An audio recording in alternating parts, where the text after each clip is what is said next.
तो अगर मैं आपसे कहूं कि आप बिना HTML, CSS और जावास्क्रिप्ट को सीखे सिर्फ पाइथन से ही फ्यू लाइन ऑफ कोड में फुल वर्किंग ऐप बना सकते हो, वो भी कुछ मिनट्स में, तो क्या मुझ पे यकीन करोगे? हाँ, ये बिल्कुल पॉसिबल है स्ट्रीमलीट को यूज करके। और अगर आप पाइथन डेवलपर हो और आपका फ्रंट एंड इतना ज्यादा अच्छा नहीं है, या फिर आपको वेब डेवलपमेंट में इतना ज्यादा इंटरेस्ट नहीं है, बट आपको आर्टिफिशियल इंटेलिजेंस, मशीन लर्निंग आता है, डाटा साइंस आता है, और आप चाहते हो कि आपका प्रोजेक्ट सिर्फ कोड ही नहीं रहे, एक रियल वर्किंग वेब ऐप में कन्वर्ट हो जाए, तब भी आप स्ट्रीमलीट का यूज कर सकते हैं। स्ट्रीमलीट के इस कोर्स में हम मेजर प्रोजेक्ट्स भी बनाने वाले, जो कि डाटा एनालिस्ट का प्रोजेक्ट होगा। जी हाँ, हम एक डैशबोर्ड क्रिएट करेंगे जिससे कि हम डाटा का एनालिसिस कर सकते हैं बहुत आसानी से। अब ये प्रोजेक्ट कैसे दिखने वाला है एक बार आप देख लीजिए, ताकि आपको समझ आ जाए कि इस वाले कोर्स में हम कितने एडवांस लेवल तक के जाएंगे फ्रॉम बिगनर। ओके, तो देखिए हमारा प्रोजेक्ट कुछ इस टाइप से दिखेगा। यहाँ से साइड बार आप क्लोज भी कर सकते हो, ओपन भी कर सकते हो। यहाँ से आप अपनी फाइल दे सकते हो CSV टाइप की। उसके बाद ये कन्वर्ट कर देगा उसको एक्सेल के फॉर्मेट में, मतलब रोज एंड कॉलम्स में। देखो इसने एक्सेल के फॉर्मेट में कन्वर्ट कर दिया। यहाँ से आप डाउनलोड भी कर सकते हो। उसके बाद विजुअलाइजेशन आप कर सकते हो। फिलहाल मैंने यहाँ पर बार चार्ट सिलेक्ट करा है। आप लाइन चार्ट में देखना चाहते हो डाटा तो वो भी कर सकते हो। पाई चार्ट में डाटा देखना चाहते हो तो वो भी सिलेक्ट कर सकते हो। कैटेगरी के अलावा आप कुछ और यहाँ पर सिलेक्ट करते हो तो उस हिसाब से डाटा यहाँ पर शो हो जाएगा। जैसा आप यहाँ पर डाटा दोगे उस हिसाब से यहाँ पर शो हो जाएगा। उसके बाद statistics, count, mean, median, standard deviation, मिन, 25%, 50%, मैक्स, ये सारी जो चीजें होती है ना, ये पांडास और नंपाई की होती है। ये जो चार्ट होगा जिसको हम क्रिएट करेंगे, वो हम क्रिएट करेंगे मैटप्लॉटलिब को यूज करके। तो सारी चीजें बहुत ज्यादा बारीकी से समझाऊंगी, एक एक लाइन का, एक एक वर्ड का मतलब भी समझाऊंगी क्या होता है और कैसे काम कर रहा है बैकएंड में। मेरी गारंटी, अगर आपने ये वाला कोर्स एंड तक के देख लिया ना, तो स्ट्रीमलीट तो सीख ही जाओगे, खुद की वेबसाइट भी क्रिएट कर पाओगे, और अभी तक के जो आपके प्रोजेक्ट्स कोड के फॉर्मेट में दिखते थे ना, नंबर फॉर्मेट में दिखते थे, अब विजुअली आप देख सकते हो अपनी वेबसाइट, और रेज्यूमे में भी ऐड कर सकते हो। और हाँ, मेरे पास मोस्टली कमेंट्स आते हैं कि मैम नोट्स चाहिए पाइथन AI के भी, लाइब्रेरीज के भी, उसके साथ साथ SQL के, एक्सेल के, इन सभी के। तो आप नोट्स को भी परचेज कर सकते हैं उसी व्हाट्सएप नंबर पे मैसेज करके। मेरी टीम आपको नोट्स भी प्रोवाइड कर देगी। अगर आप मेरे पाइथन और आर्टिफिशियल इंटेलिजेंस के लाइव कोर्स में एनरोलमेंट करना चाहते हैं, या फिर एक्सेल प्लस AI के लाइव कोर्स में एनरोलमेंट करना चाहते हैं, तो व्हाट्सएप नंबर आपको डिस्क्रिप्शन बॉक्स में मिल जाएगा, जाके आप कांटेक्ट कर सकते हैं, मैसेज कर सकते हैं। नो कॉल्स प्लीज, आप मैसेज कीजिएगा, मेरी टीम आपसे कांटेक्ट कर लेगी और आपका रजिस्ट्रेशन कर देगी। अब ये वाला कोर्स पेड है, इसमें आपको सर्टिफिकेशन भी प्रोवाइड किया जाएगा। साथ में हर दिन 15 से 20 मिनट का डाउट सेशन होता है, ताकि अगर आपको क्लास से रिलेटेड जो भी डाउट आता है, आप उनसे लाइव क्लास में इंटरेक्ट करके पूछ सकते हैं। और पाइथन और आर्टिफिशियल इंटेलिजेंस की जितनी भी लाइब्रेरीज होती है, उन सब के भी हम सेपरेट प्रोजेक्ट्स बनाते हैं, साथ में प्रैक्टिस क्वेश्चंस भी सॉल्व करते हैं। तो अगर आप रजिस्ट्रेशन करना चाहते हैं एक्सेल AI में या फिर पाइथन AI में, तो डिस्क्रिप्शन बॉक्स में आपको व्हाट्सएप नंबर मिल जाएगा, आप जाके कॉन्टैक्ट कर सकते हैं। यही रिक्वेस्ट रहेगी, अगर अच्छा लगे कोर्स तो प्लीज सपोर्ट दिखाना इस चैनल को। Artificial intelligence, machine learning, data science, data analytics, आपको सारी चीजें बहुत अच्छे से इजी लैंग्वेज में इस वाले कोर्स में सीखने को मिल जाएगी। तो चलिए बिना टाइम वेस्ट करें हमारे स्ट्रीमलीट के कोर्स को स्टार्ट करते हैं। तो चलिए अपने स्ट्रीमलीट का कोर्स स्टार्ट करते हैं। उसके लिए सबसे पहले हमें फाइल क्रिएट कर लेते हैं। आप कोई सा भी फोल्डर बना लेना, उसके अंदर ये वाली फाइल क्रिएट कर लेना। अब मैं इसका नाम दे रही हूँ यहाँ पर स्ट्रीम प्रोजेक्ट। ओके, आप कुछ भी नाम दे सकते हैं, हाँ, एज योर विश, ऐसा कोई रूल नहीं है। उसके बाद .py क्यों? क्योंकि पाइथन में हम कोड लिखेंगे यहाँ पर, इसीलिए। Now enter. चलिए अपनी फाइल तो यहाँ पर क्रिएट हो गई है, और फिलहाल के लिए मैं इसको यहाँ से हटा देती हूँ। अब स्ट्रीमलीट को यूज करने के लिए आपको पहले इसको इंस्टॉल करने की जरूरत है। अब इंस्टॉलेशन की प्रोसीजर कैसे होने वाली है, ऐसे ड्रैग करके या तो टर्मिनल ओपन कर लेना, या फिर यहाँ से रन करके टर्मिनल ओपन कर लेना, एज योर विश। उसके बाद यहाँ पर कमांड लिखना, pip install Streamlit, STREAMLIT। Now enter. मेरे सिस्टम में ऑलरेडी इंस्टॉल है, इसीलिए ये सेटिस्फाई बताएगा। देखो रिक्वायरमेंट सेटिस्फाई बता रहा है ये। आपके सिस्टम में नहीं होगी तो इसलिए थोड़ा सा टाइम ले सकता है, आई थिंक, इसीलिए। चलिए, आई होप आपने इंस्टॉलेशन कर ली होगी। मेरे साथ साथ प्रैक्टिस करते जाना, आज काफी मजा आने वाला है, हाँ, ये वाले प्रोजेक्ट में।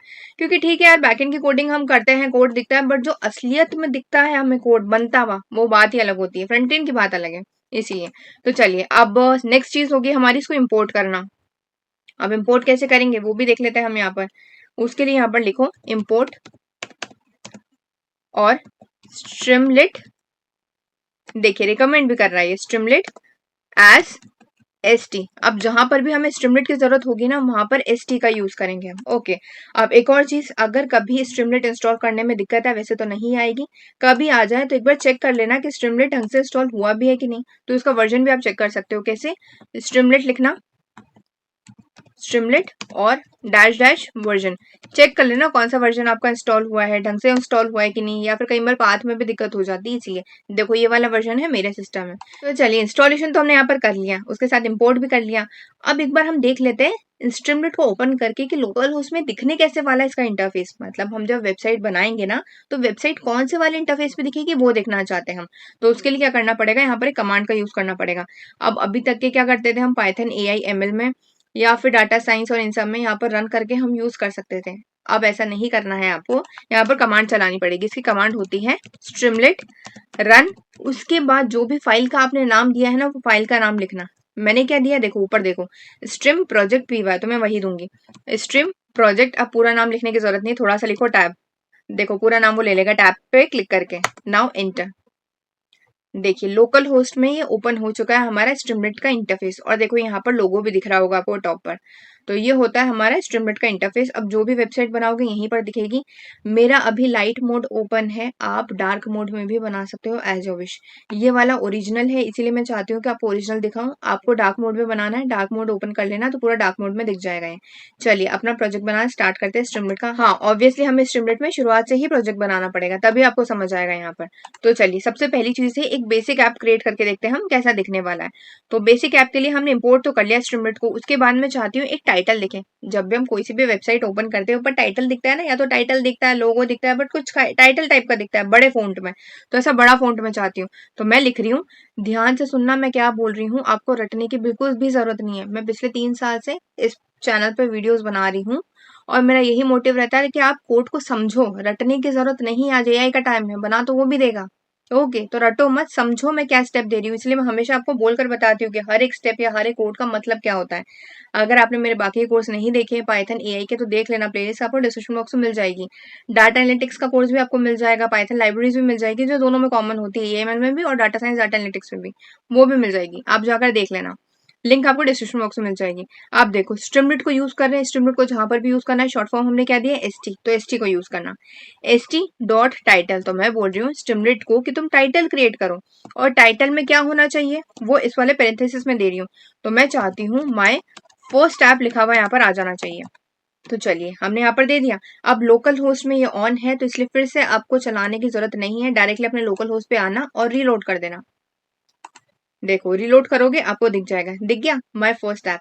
सो कॉन्ग्रेचुलेशंस, आपने स्टार्टिंग तो कर दी अपने ऐप बनाने की, वेब ऐप बनाने की। अब इस फोन टू की ना एक्स्ट्रा स्टाइलिंग भी कर सकते हो आप, ऐसी कोई दिक्कत नहीं है, वो हम आगे समझ लेंगे कैसे करते हैं। बट अभी शुरुआत में बिगनर लेवल है, इसलिए मैं 1 बाय 1 समझा रही हूँ क्या क्या फीचर्स स्टिमुलेट हमें देता है, और बाकी हम कुछ एडिटिंग भी कर सकते हैं उसमें, कोई दिक्कत नहीं है। नेक्स्ट मैं यहाँ पर लिख रही हूँ, देखो टाइटल तो हमने लिख दिया। अब अगर मैं चाहती हूँ कि नेक्स्ट वाली जो लाइन है ना, उसे थोड़ा छोटा फॉन्ट में रहे, ऐसा लिखा हुआ रहता है ना, या तो लोगो रहता है या फिर टाइटल रहता है ऊपर बड़े फॉन्ट में, उसके बाद हमारी कंपनी किस चीज की है या फिर क्या सर्विसेज प्रोवाइड करती है वो नीचे लिखा हुआ आता है। ऐसी कुछ वेबसाइट बनाना चाहते हो ना कि उससे थोड़े छोटे फॉन्ट में नीचे लिखा हुआ है टाइटल के नीचे, तब आप इसका यूज करना। तो ST.write, मैं स्ट्रीमलेट को बोल रही हूँ कि तुम राइट करके बताओ। ओके, राइट में मीडियम फॉन्ट आएगा, उसमें थोड़ा छोटा वाला फॉन्ट आएगा। Hello students, welcome to my live classes of Python AI। चलिए अब फिर से आते हैं अपने वाले लोकल होस्ट पर, रीलोड करते हैं। देखो आ गया छोटे फॉन्ट में, hello students welcome to my live classes of Python AI, तो बिल्कुल अच्छे से बता रहा है। चलिए इतना पार्ट भी हमने यहाँ पर समझ लिया। अब नेक्स्ट पे चलते हैं, हम थोड़ा सा धीरे धीरे करके एडवांस तक के चलेंगे। बेसिक तो हमने देख लिया कैसे स्ट्रीमलेट का इंटरफेस दिखता है, कैसे कोड बनाते हैं। नेक्स्ट है हमारा कि इनपुट विजिट। अब इसका मतलब क्या होता है, यहाँ पर भले मैं लिख भी देती हूँ कि इनका मतलब क्या होता है। अगर इसके आपको नोट चाहिए ना, तो मुझे व्हाट्सएप नंबर जो डिस्क्रिप्शन में प्रोवाइडेड है उसके ऊपर आप मुझे मैसेज कर देना, मैं इन सभी के नोट्स आपको प्रोवाइड कर दूंगी, पाइथन AI के भी, डाटा एनालिटिक्स के भी और स्ट्रीमलेट के भी, तो आप परचेज कर सकते हैं उनको। अभी तक के हमने क्या करा, टाइटल मैंने खुद दिया है इसको, राइट करने के लिए भी मैंने खुद दिया है इसको। अब अगर मैं चाहती हूँ कि मुझे एक फॉर्म बनाना है जहां पर ना यूजर खुद अपना इनपुट दे पाए कि उसका नाम क्या, आप किसी भी वेबसाइट पे जाते हो, लॉगिन करते हो, साइन अप करते हो, तो वहां पर आपको अपना डाटा देना पड़ता है ना, तो वो वाली वेबसाइट क्या करती है, डायनेमिक डाटा लेती है। इससे मेरा मतलब है डायनेमिक डाटा से कि वो डाटा कुछ भी हो सकता है। मेरा नाम प्रियांशी है, आपका नाम कुछ और भी हो सकता है, किसी और का नाम कुछ और भी हो सकता है, मेरी एज कुछ भी, आपकी कुछ और भी हो सकती है, मेरी बर्थ डेट कुछ और है, आपकी बर्थ डेट कुछ और हो सकती है। तो डायनेमिक डाटा वो इनपुट से ले सके, तो इस तरीके का अगर आपको फॉर्म क्रिएट करना है तो वो मैं आपको समझा रही हूँ कि यूजर से इनपुट कैसे लिया जाता है। देखो, एक वेरिएबल ऑब्वियसली आपको क्रिएट करना पड़ेगा जहां पर ये डाटा स्टोर होगा जो भी यूजर देगा, इसलिए मैं नेम नाम का वेरिएबल ले रही हूँ।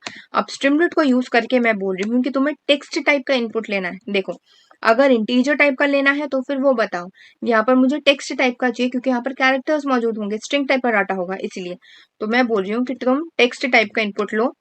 और यहाँ पर लिखा हुआ आना चाहिए सिर्फ यूजर के लिए कि उसको देखने में आसानी रहे कि उसको यहाँ पर क्या इनपुट देना है। एंटर योर नेम, सिर्फ इसीलिए मैं ये लिख रही हूँ। ओके, चलिए इतना हमने यहाँ पर लिख दिया। चलिए आते हैं हमारे वाले पे। तो देखो कितना अच्छा लग रहा है ना, पूरा बॉक्स बना हुआ आ गया। यहाँ पर आप अपना नाम भी एंटर कर सकते हो और देखो ये सही से बता भी रहा है, एंटर योर नेम। तो ये यूजर के लिए है, हमारे लिए नहीं है। ओके, इंटरफेस के लिए कुल मिला के। अब यहाँ पर अपना पूरा नाम देना है, पूरा नाम दो, फ्रंट या लास्ट नाम देना, मतलब फर्स्ट या लास्ट नाम देना, वो भी दे सकते हो, आपकी मर्जी। चलिए, अब यहाँ पर हम कुछ भी स्टोर नहीं करा रहे, तो सिर्फ आप लिख सकते हो, जैसे रिलोड करोगे ना डाटा गायब हो जाएगा। ओके, बट ठीक है, अपन बिगनर लेवल के हिसाब से काफी अच्छा सीख रहे हैं। चलिए, अब नेक्स्ट है हमारा एज। अब एज नाम से वेरिएबल बना रही हूँ ताकि एज यहाँ पर यूजर इनपुट दे पाए। अब देखो, एक और चीज आपको समझा रही हूँ। अभी तक ये क्या आ रहा था ना, यहाँ पर बॉक्स आ रहा था, ये वाला बॉक्स आ रहा था, मुझे ना ये वाला बॉक्स इतना अच्छा लग नहीं रहा है। इससे बेहतर तरीके का अगर मैं बॉक्स चाहूँ तो देखो कैसे होने वाला है, वो आपको समझाती हूँ अच्छे से। अब देखो, अभी तक के ना नेम के लिए ऐसा बॉक्स बना हुआ आ रहा है। कैसा आ रहा है? ऐसा बॉक्स बना हुआ आ रहा है ताकि वो ना एंटर कर पाए यूजर यहाँ पर नेम जो भी एंटर करना चाहता है। अब एज के लिए मैं ऐसा नहीं चाहती हूँ, मैं एक स्लाइडर चाहती हूँ। देखो, स्लाइडर का मतलब क्या होता है वो समझो। एक डॉट यहाँ पर बनी हुई रहेगी, एक डॉट यहाँ पर बनी हुई रहेगी, आपको एक रेंज देनी पड़ेगी स्लाइडर में, वही रेंज वो यहाँ पर डिस्प्ले करेगा। ड्रैग करके जिसको भी आप सिलेक्ट करोगे ना, वो वाली एज वो ले लेगा एज इनपुट। देखो एग्जाम्पल के लिए ये वाला एक स्लाइडर बना हुआ है, यहाँ पर मैंने इसको एज दी है 10 से लेकर के 50 तक के। ठीक है, अगर आपने उस स्लाइडर का डॉट यहीं पर रहने दिया तो मतलब वो 10 एज ले लेगा और यहाँ पर लिखा हुआ आ जाएगा कि आपकी एज 10 है, करेक्ट। अगर आपने ऐसा ड्रैग करके यहाँ पर ड्रैग करते गए तो यहाँ पर ना ऐसे पॉइंट्स बने हुए रहते हैं, ऐसे पॉइंट्स बने हुए रहते हैं, जैसे आप ड्रैग करोगे आपको दिखते जाएंगे पॉइंट्स। यहाँ पर 11 एग्जाम्पल के लिए, यहाँ पर 12 है, यहाँ पर 13 है, 14 है, 15 है, इस टाइप से। ऐसे आप जैसे जैसे ड्रैग करोगे ना, अगर आपने एग्जाम्पल यहाँ पर 15 पर रोक दिया तो यहाँ पर आपको दिख जाएगा कि 15 है आपकी एज, करेक्ट। अगर इस टाइप से आप स्लाइडर बनाना चाहते हो वो भी अच्छा है। हाँ, ऐसा अगर आप चाहते हो बॉक्स बनाना, यहाँ पर कोई एंटर कर पाए, वो भी आप कर सकते हो, आपकी मर्जी। बट मुझे आपको नई नई चीजें इसमें सिखानी है, इसके फीचर सिखानी है, इसलिए मैं अलग अलग टाइप का डाटा ले रही हूँ, इसमें अलग अलग तरीकों से डाटा इनपुट ले रही हूँ, मेरा मतलब ये है। तो चलिए, अब एज में हमें यहाँ पर स्लाइडर बनाना है, तो स्ट्रिमलेट को यूज करके मैं यहाँ पर स्लाइडर बना रही हूँ। अब ये होने किस लिए वाला है, ताकि यूजर को आसानी रहे समझने में, तो वो मैं लिख रही हूँ यहाँ पर सिलेक्ट योर एज। चलिए, वो मैंने यहाँ पर लिख दी है। अब उसके बाद आप रेंज दो, आपने ये लिख दिया, ओके, टाइटल लिख दिया, कोई दिक्कत नहीं है। अब रेंज भी तो आपको देनी पड़ेगी कि रेंज क्या होने वाली है इसमें, तो मैं 10 से लेकर के 50 तक के दे रही हूँ कि मुझे पता है कि जो भी इंसान इसमें फॉर्म भर रहा है ना, 10 से लेकर के 50 के एज के बीच में ही है, या फिर 10 या 50 है, उससे ज्यादा नहीं है ना उससे कम है। इसीलिए आप 0 से 100 देना चाहते हो वो भी दे सकते हो, एज योर। चलिए, अब इतना पार्ट हमने यहाँ पर कर लिया है। एक बार स्लाइडर देख लें। चलिए, स्लाइडर देखते हैं, उसके बाद यहाँ पर कंडीशन भी लगाएंगे, जो कि मैं आपको प्रिंट कराने का बोल रही थी ना, कि जो भी आप इनपुट दोगे वो यहाँ पर प्रिंट होगा, वो भी हम देख लेंगे। देखो, ये स्लाइडर आ गया। मैंने 10 दी थी इसलिए इसने स्टार्टिंग पॉइंट 10 लिया है, और 50 दी थी इसलिए एंडिंग पॉइंट 50 लिया है। अब देखो, इसके ऊपर क्लिक करना, इस वाले माउस से फर्स्ट वाले बटन से क्लिक करते रहना और ऐसे करके ड्रैग कर लेना। देखो, 11, 12, 13, 14, 15, 16, 17, 18, 19, 20, 50, जिसके ऊपर भी आप रोकना चाहते हो रोक सकते हो, वो वाला डाटा ले लेगा और प्रिंट करा देगा। अभी प्रिंट कराने का हमने लॉजिक नहीं लगाया है, इसलिए नहीं करा रहा है, वो मैं आगे आपको समझा दूंगी, don't worry. Correct. So I hope आपको समझ आ गया होगा स्लाइडर होता क्या है। चलिए, अब प्रिंट कराने का यहाँ पर लॉजिक लगाते हैं। यहाँ पर इफ एल्स की कंडीशन लगानी पड़ेगी, सिर्फ इफ की कंडीशन लगानी है, एल्स वाली अगर चाहते हो तो लगा सकते हो, बट यहाँ पर कोई जरूरत नहीं है। और कंडीशनल स्टेटमेंट्स हम ऑलरेडी पाइथन और एआई के फुल कोर्स के प्लेलिस्ट में सीख चुके हैं। इफ की कंडीशन लगा रही हूँ, मैं बोल रही हूँ कि स्ट्रिमलेट को यूज करके तुम एक बटन क्रिएट करो। बटन का काम क्या होगा? बटन का सबसे पहले तो नाम दो। तो मैं यूं बोल रही हूँ, स्ट्रिमलेट को यूज करके मैं एक बटन बना रही हूँ जिसका नाम होगा सबमिट। जैसे ही कोई भी इनपुट देगा नेम में भी, और वो स्लाइडर में से जो भी एज सिलेक्ट करेगा, मतलब एज भी इनपुट देगा, जैसे ही इस वाले बटन के ऊपर क्लिक करता है सबमिट के ऊपर, तब ये वाला कोड रन हो जाए। अब ये सारे लॉजिक ना वेबसाइट डेवलपमेंट में यूज होते हैं, अगर नहीं आता तो यहाँ समझ लो, ज्यादा आसान तरीके से आपको समझा रही हूँ। ठीक है, चलिए, अब मैं बोल रही हूँ कि स्ट्रिमलेट को यूज करके आप राइट करो। क्या राइट करोगे? क्या दिखना चाहिए, आप क्या आउटपुट में चाहते हो? तो देखो, एफ स्ट्रिंग को यूज कर रही हूँ। एफ स्ट्रिंग कहाँ पर यूज होती है ये भी समझाया था आपको पाइथन एआई में। जब भी आपको सिंपल टेक्स्ट और साथ में वेरिएबल का डाटा प्रिंट कराना है एक साथ, तब आप string का यूज कर सकते हैं। तो मैं चाहती हूँ कि एक तो सिंपल टेक्स्ट प्रिंट हो कि हेलो, उसके बाद जो भी वेरिएबल में डाटा आ रहा है, मतलब जो भी डायनेमिक डाटा यूजर दे रहा है ना, इनपुट में दे रहा है ना, वो वाला डाटा प्रिंट हो जाए। तो वो कहाँ पर स्टोर है? नेम वाले वेरिएबल में स्टोर है। तो हेलो, अब मैंने अपना नाम प्रियांशी दे रखा है, तो हेलो प्रियांशी आ जाएगा यहाँ पर। आपका नाम कुछ और है, अमन है, रिया है, अरुण है, जो भी आपका नाम है वो यहाँ पर प्रिंट हो जाए। चलिए, इतना हमने यहाँ पर लिख दिया है। अब यू आर, अब इसके बाद अपनी एज प्रिंट हो जाए। तो एज कहाँ पर स्टोर है? एज वाले वेरिएबल में, इसलिए कर्ली ब्रेसेस में वेरिएबल का नाम लिख रही हूँ, ईयर्स ओल्ड। चलिए, इतना हमारा काम हो गया है। अब आते हैं और रिलोड करते हैं। देखिए, आगे सबमिट का बटन और इसके ऊपर होवर करना। होवर करने का मतलब होता है सिर्फ माउस ले जाना, क्लिक नहीं करना है। देखो आ रहा है इसमें। यूं क्या होता है, अगर आप सीएसएस और एचटीएमएल लगाते हैं ना, इस होवर के लिए भी आपको कोड बनाना पड़ता है सीएसएस में। यहाँ पर नहीं बनाना पड़ रहा है, स्ट्रीमलीट खुद प्रोवाइड करता है। अब यहाँ पर मैं डाटा दे देती हूँ। चलिए, आयुषी है तो आयुषी दे देते हैं यहाँ पर डाटा। अब एज इसकी सिलेक्ट कर लेते हैं हम 22। Now submit. देखो आ गया, hello Ayushi, you are 22 years old. कितना अच्छा लग रहा है हमारा आउटपुट। करेक्ट। यहाँ पर डाटा चेंज भी कर सकते हो आप, आपकी मर्जी। डाटा चेंज करना चाहो कर सकते हो, कोई दिक्कत नहीं है। Now submit. देखो, hello Priyanshi, you are 24 years old. बिल्कुल सही से बता रहा है डाटा, मतलब अच्छा लग रहा है डाटा। चलिए, आई होप आपको समझ आ गया होगा कैसे काम करता है ये। अब नेक्स्ट पे चलते हैं हम। अब नेक्स्ट एक थोड़ा सा एडवांस टॉपिक आपको समझा रही हूँ फिलहाल के लिए। टेंशन मत लेना अगर नहीं पांडास आता है। क्या होता है, पांडास ना एक पाइथन की लाइब्रेरी होती है जो आर्टिफिशियल इंटेलिजेंस मशीन लर्निंग में भी काम आती है और डाटा एनालिटिक्स में भी काम आती है, दोनों में कॉमन है। पांडास, नमपाई, मैटप्लॉटलिब, एसक्यूएल, ये सारी चीजें दोनों में कॉमन है। इन सबके फुल कोर्स की लिंक आपको डिस्क्रिप्शन बॉक्स में मिल जाएगी, जाकर देख लेना। यहाँ पर पांडास का भी यूज कर रही हूँ, नहीं आता है तो अभी समझ लो, बिल्कुल शॉर्ट में समझाऊंगी। हाँ, एडवांस समझना है तो फिर वाला लेक्चर देख लेना, पांडास का लिंक डिस्क्रिप्शन बॉक्स में मिल जाएगी। देखो, पांडास शॉर्ट में क्या होता है, अगर आपको डाटा की क्लीनिंग करनी है, कुछ ऑपरेशंस लगाने हैं, कुल मिला के डाटा फ्रेम में आपको स्टोर कराना है डाटा, तब आप पांडास का यूज कर सकते हैं। ठीक है, ज्यादा डिटेल में नहीं जाऊंगी। कुल मिला के बस मुझे ना डाटा को प्रिंट कराना है यहाँ पर स्ट्रीमलीट को यूज करके, डाटा फ्रेम के हिसाब से। डाटा फ्रेम के हिसाब से मेरा मतलब होता है कॉलम्स और रो के फॉर्मेट में। डाटा फ्रेम का मतलब यही होता है, कॉलम्स और रो के फॉर्मेट में अगर मुझे डाटा को प्रिंट कराना है, तब मैं स्ट्रीमलीट का यूज कर रही हूँ। नॉर्मली अगर आपको कॉलम और रो के फॉर्मेट में किसी भी डाटा को प्रिंट कराना है तो क्या करना होगा, स्टाइलिंग करनी होगी बकायदा। एचटीएमएल और सीएसएस को यूज करें, यहाँ पर नहीं करनी पड़ेगी। पांडास को, जो डाटा फ्रेम होता है, उसको डायरेक्टली मर्ज कर दो स्ट्रीमलीट से, तो वो ऑटोमेटिकली रो और कॉलम के फॉर्मेट में कन्वर्ट कर देगा उसको। आपको कुछ भी डिजाइनिंग करने की जरूरत नहीं है उसमें। कैसे, वो हम देख लेते हैं। अब यहाँ पर पांडास का यूज कर रहे हैं ताकि हम डाटा फ्रेम का यूज कर पाए, इसीलिए मैं पांडास को इम्पोर्ट कर रही हूँ। इसको इंस्टॉल भी कर लेना, उस वाले लेक्चर में आपको इंस्टॉल करने की प्रोसीजर मिल जाएगी। चलिए, ये हमने यहाँ पर देख लिया है, सॉरी। चलिए, ये हमने यहाँ पर देख लिया है। अब उसके बाद डीएफ क्रिएट करियो, क्योंकि जो भी डाटा होगा हमारा डाटा फ्रेम को यूज करके, वो सब डीएफ में स्टोर होगा। अब यहाँ पर कोड क्या लिख रही हूँ, ध्यान से देखना। पीडी मतलब पांडास। पांडास को यूज कर रही हूँ मैं डाटा फ्रेम को क्रिएट करने के लिए। इसका सिंपल सा काम होगा कि रो और कॉलम के फॉर्मेट में डाटा को प्रिंट करके बता देगा आउटपुट में। अब उसके बाद कर्ली ब्रेसेस में यहाँ पर मैं कीज भी दूंगी और साथ में वैल्यूज भी दूंगी उसकी। करेक्ट। कीज और वैल्यूज क्यों दे रहे हैं हम यहाँ पर, क्योंकि कॉलम्स भी होने वाले हैं, रोज भी होने वाले हैं, इसीलिए। अब इसको आप एज अ डिक्शनरी भी समझ सकते हो, क्योंकि डिक्शनरी के फॉर्मेट में ही यहाँ पर दे रही हूँ, की और वैल्यू के पैर में। डिक्शनरी समझ लो, डाटा फ्रेम समझ लो, रो कॉलम का फॉर्मेट समझ लो, जैसी आपकी मर्जी। चलिए, अब सबसे पहले अपना की वैल्यू दे देते हैं, जो कि होगी नेम। ये होगा कॉलम का डाटा। ठीक है, अब रो में क्या प्रिंट होगा वो दे रही हूँ यहाँ पर। रो में प्रिंट होने वाला है रिया। लोअर केस में भी कर सकते हो, लोअर केस ज्यादा बेहतर रहेगा, आई थिंक सो। उसके बाद सेकंड डाटा यहाँ पर होने वाला है, 2 रो रहेगी यहाँ पर, अमन। चलिए, 2 डाटा हमने यहाँ पर दे दिया। उसके बाद एक और की वैल्यू पैड दे देते हैं हम यहाँ पर, ज्यादा बेहतर लगेगा वैसे, इसलिए। उसके बाद इनके मार्क्स भी दे रही हूँ, तो ये की हो गई हमारी। और इसकी वैल्यू क्या हो जाएगी यहाँ पर, इसकी वैल्यू होगी यहाँ पर, लिस्ट में दे रही हूँ मैं वैल्यू, क्योंकि हमें एक से ज्यादा डाटा देना है, इसीलिए 85। चलिए, हमने यहाँ पर डाटा दे दिया है। अब इसके बाद इसको प्रिंट भी कराना पड़ेगा, शो भी कराना पड़ेगा। किसको यूज करके, स्ट्रीमलीट को यूज करके, ताकि स्टाइलिंग ये खुद कर दे, सीएसएस खुद लगा दे। स्ट्रीमलीट को यूज करके मैं बोल रही हूँ कि data frame, data frame show करो। और डाटा फ्रेम किसको शो करना, वो कहाँ पर स्टोर है, डीएफ में स्टोर है, तो इसको शो करो एज डाटा फ्रेम। चलिए, आते हैं अपने लोकल होस्ट पर और रन करते हैं, मतलब रिलोड करते हैं।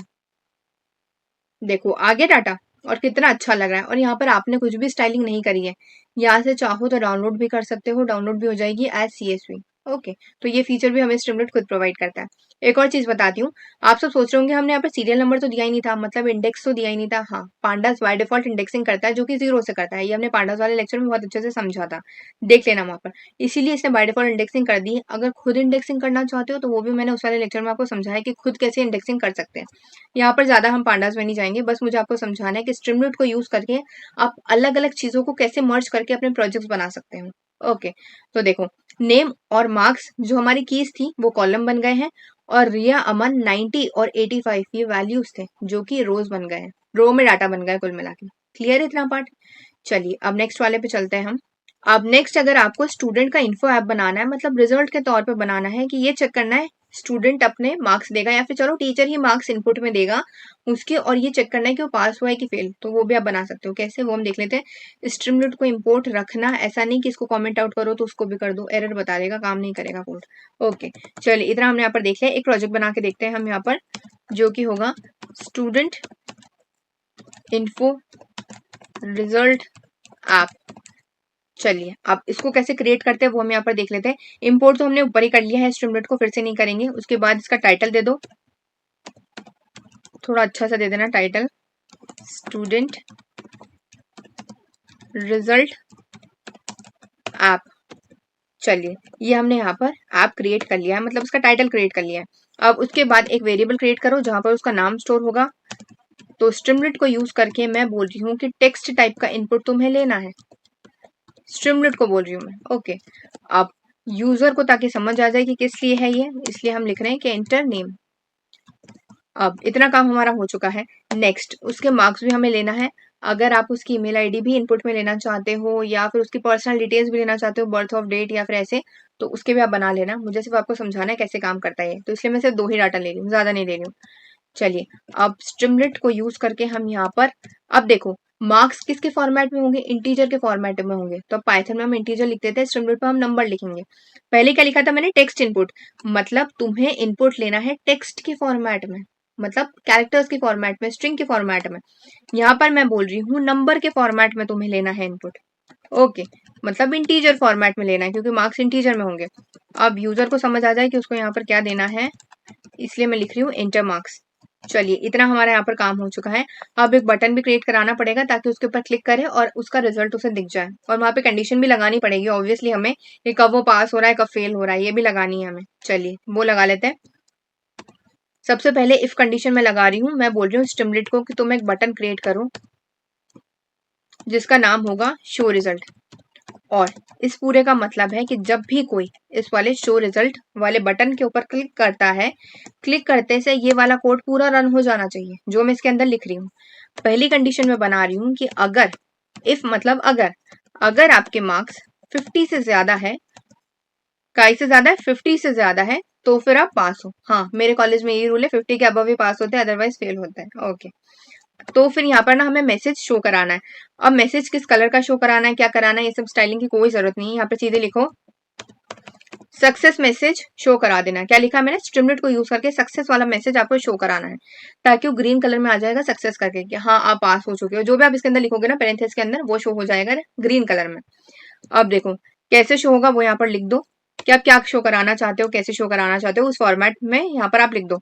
तो मैं चाहती हूँ कि पहले तो यूजर का नेम आना चाहिए, अब उसके बाद आए पास्ट, पास्ट। चलिए अब उसके बाद कुछ इमोजी लगाना चाहते हो तो लगा सकते हो। हाँ, ये वाला इमोजी अच्छा लगा है तो मैंने ये वाला उठा लिया। आप नहीं भी चाहो तो एज योर विश, कोई कंपल्शन नहीं है। तो देखो पास वाली कंडीशन तो लिख दी, एल्स वाली भी लिखनी पड़ेगी, क्या फेल हो। तो एल्स के लिए तो हमें कभी भी कंडीशन लिखनी नहीं पड़ती है। पहली वाली कंडीशन काम नहीं कर रही है तो उसके अलावा जितनी कंडीशन होगी सब एल्स के लिए काम करेगी, ये हमने पाइथन एआई में बहुत अच्छा समझा है। करेक्ट, तो चलिए मैं यहाँ पर लिख रही हूँ स्ट्रीमलीट को यूज करके अगर वो फेल हो जाता है तो फिर एरर वाला मैसेज शो कराना है। एरर इसलिए शो करा रही हूँ क्योंकि वो रेड कलर में आएगा, ठीक है। फेल वाला रेड कलर में मैसेज शो हो जाए, बस इसलिए एरर को यूज कर रही हूँ। ये सारे बिल्ड इन होते हैं, हाँ, सक्सेस, एरर, ये button, number input, text input, title, ये सारा बिल्ड इन है स्ट्रीमलीट में जो खुद हमें प्रोवाइड करता है। हमें इसके लिए कुछ भी लिखने की जरूरत नहीं है, सिर्फ नाम लिखो और यूज करो। तो सबसे पहले तो यूजर का नाम लिखा हुआ आना चाहिए, जो भी स्टूडेंट है उसका नाम लिखा हुआ आ जाए। और उसके बाद लिखा हुआ आ जाए क्या फेल हो। उसके बाद अगर कुछ इमोजी इमोजी यूज करना चाहते हो तो कर सकते हो। मैं यहाँ पर कैंसिल का इमोजी यूज करना चाहती हूँ। चलिए पोपट लाल का इमोजी आ गया था, ठीक है। हाँ वो भी यूज कर सकते हो। तो देखिए अब यहाँ पर ना इनपुट दे दो। यहाँ पर इनपुट में नाम कुछ भी दे सकते हो। अरुण दे देते हैं हम नाम यहाँ पर। उसके बाद या तो इस वाले बटन के ऊपर क्लिक कर देना, देखो नंबरिंग बढ़ जाएगी ऐसे, बट बहुत टाइम लगेगा, बट ठीक है। अगर आप डेसिमल में नंबर्स बढ़ाना चाहते हो, कम करना चाहते हो, ऐसे भी कर सकते हो। माइनस होगा तो कम होगा, प्लस पे क्लिक करोगे तो बढ़ जाएगा, एज योर विश। नंबर का देखो, हाँ एक और चीज मैं आपको समझाती हूँ। मैंने आपको क्या बोला था कि आपको एंटर करना है मार्क्स नंबर के फॉर्मेट में, मतलब आपको इनपुट लेना है नंबर के फॉर्मेट में। यहाँ पर ना आप कैरेक्टर्स ऐड करो। देखो मैं कैरेक्टर्स को क्लिक कर रही हूँ, हाँ बटन क्लिक कर रही हूँ, बट वो नहीं हो रहा क्लिक, क्योंकि हमने उसको क्लियरली बोला है कि आपको नंबर के फॉर्मेट में यहाँ पर इनपुट लेना है। तो आप अगर स्ट्रिंग टाइप का डाटा यहाँ पर दोगे तो वो नहीं लेगा। हाँ यहाँ पर वो नंबर टाइप का फॉर्मेट ले लेगा, क्यों? क्योंकि अगर आप डबल इन्वर्टेड कॉमा के अंदर लिख देते हो नंबर, तो फिर वो स्ट्रिंग की तरह ही तो इमेजिन करता है उसको, इसलिए यहाँ पर ले लेता है वो नंबर, बट यहाँ पर नहीं लेगा। ये इसका रूल है। चलिए अपन नाम इसका चेंज कर देते हैं और डायरेक्टली जो भी आप यहाँ पर नाम मार्क्स देना चाहते हो ना दे सकते हो। मैं यहाँ पर दे रही हूँ 55, तो अभी पास हो जाएगा। देखो ग्रीन कलर से आ रहा है क्योंकि मैंने लिखा था सक्सेस मैसेज शो होना चाहिए, तो ग्रीन कलर से बता रहा है कि अरुण पास। अगर इसका मार्क्स मैं कम कर देती हूँ, यहाँ पर 20 ही कर देते हैं। चलिए शो रिजल्ट, देखो एरर आ रहा है, मतलब रेड कलर से शो हो रहा है कि Arun fail. So I hope आपको समझ आ गया होगा कैसे काम करता है ये। कुछ एक्स्ट्रा स्टाइलिंग लगाना चाहते हो, बॉर्डर वॉर्डर कुछ भी, वो भी सब कर सकते हो। ओके, मुझे आपको मेन मेन चीजें समझानी कैसे काम करता है ये, बाकी थोड़ी सी एक्स्ट्रा स्टाइलिंग हम बाद में समझ भी लेंगे। सो आई होप आपको समझ आ गया होगा ये वाला प्रोजेक्ट कैसे काम करता है। चलिए नेक्स्ट वाले प्रोजेक्ट पे हम चलते हैं, इसको कमेंट आउट करते हैं फिलहाल के लिए। तो चलिए अब एक प्रोजेक्ट बना के देखते हैं, और ये काफी इंटरेस्टिंग प्रोजेक्ट होने वाला है क्योंकि हम इसमें ना थोड़े बहुत एनिमेशंस भी लगाएंगे, और वो खुद लगाएंगे हम जीरो से। ऐसा नहीं है स्ट्रीमलाइट को यूज करेंगे, हाँ थोड़ा बहुत स्ट्रीमलाइट को भी यूज करेंगे, बट खुद भी लगाएंगे। आपने लूडो खेला होगा, वहां पर क्या करते हो आप, एक डाइस होती है जिसको आप रोल करते हो, ऐसे फेंकते हो, कुछ भी आंसर आ सकता है, रैंडमली आंसर आता है, करेक्ट, हमें भी नहीं पता है क्या आंसर आने वाला है। तो अगर इस टाइप से आपको रोलिंग डाइस का एक गेम बनाना है जिसपे एक डाइस होगी जिसको आप ऐसे करके रोल करोगे, फेंकोगे, तो नॉर्मली आंसर आ जाए रैंडमली, ओके, जो हमें भी नहीं पता होगा क्या आंसर आने वाला है। तो पहला तो रैंडम मॉड्यूल को हमें यूज करना पड़ेगा ताकि रैंडम आंसर आए। दूसरी चीज, हमें यहाँ पर एनिमेशन लगानी पड़ेगी ताकि वो डाइस रोल हो पाए, है ना, क्योंकि वो स्ट्रीमलाइट प्रोवाइड नहीं करता है, हमें हमें खुद को बनाना पड़ेगा। तो शुरुआत में दो तरीके से बताऊंगी आपको ये वाला प्रोजेक्ट। पहला तरीका होगा जिसमें हम ज्यादा एनिमेशन नहीं लगाएंगे, एक बेसिक लेवल का प्रोजेक्ट बनाएंगे। उसके बाद इसको एडवांस में हम कन्वर्ट करेंगे एनिमेशन लगा के, वो कैसे, वो भी हम देख लेते हैं। थोड़ा सा इसमें CSS लगाना पड़ेगा ऑब्वियसली स्टाइलिंग के लिए। चलिए स्टार्ट करते हैं हमारा प्रोजेक्ट बनाना। उसके लिए इम्पोर्ट तो हमने शुरुआत में कर लिया था स्ट्रीमलाइट को, तो वो तो कर ही लेना। उसके बाद में इम्पोर्ट करिए रैंडम को।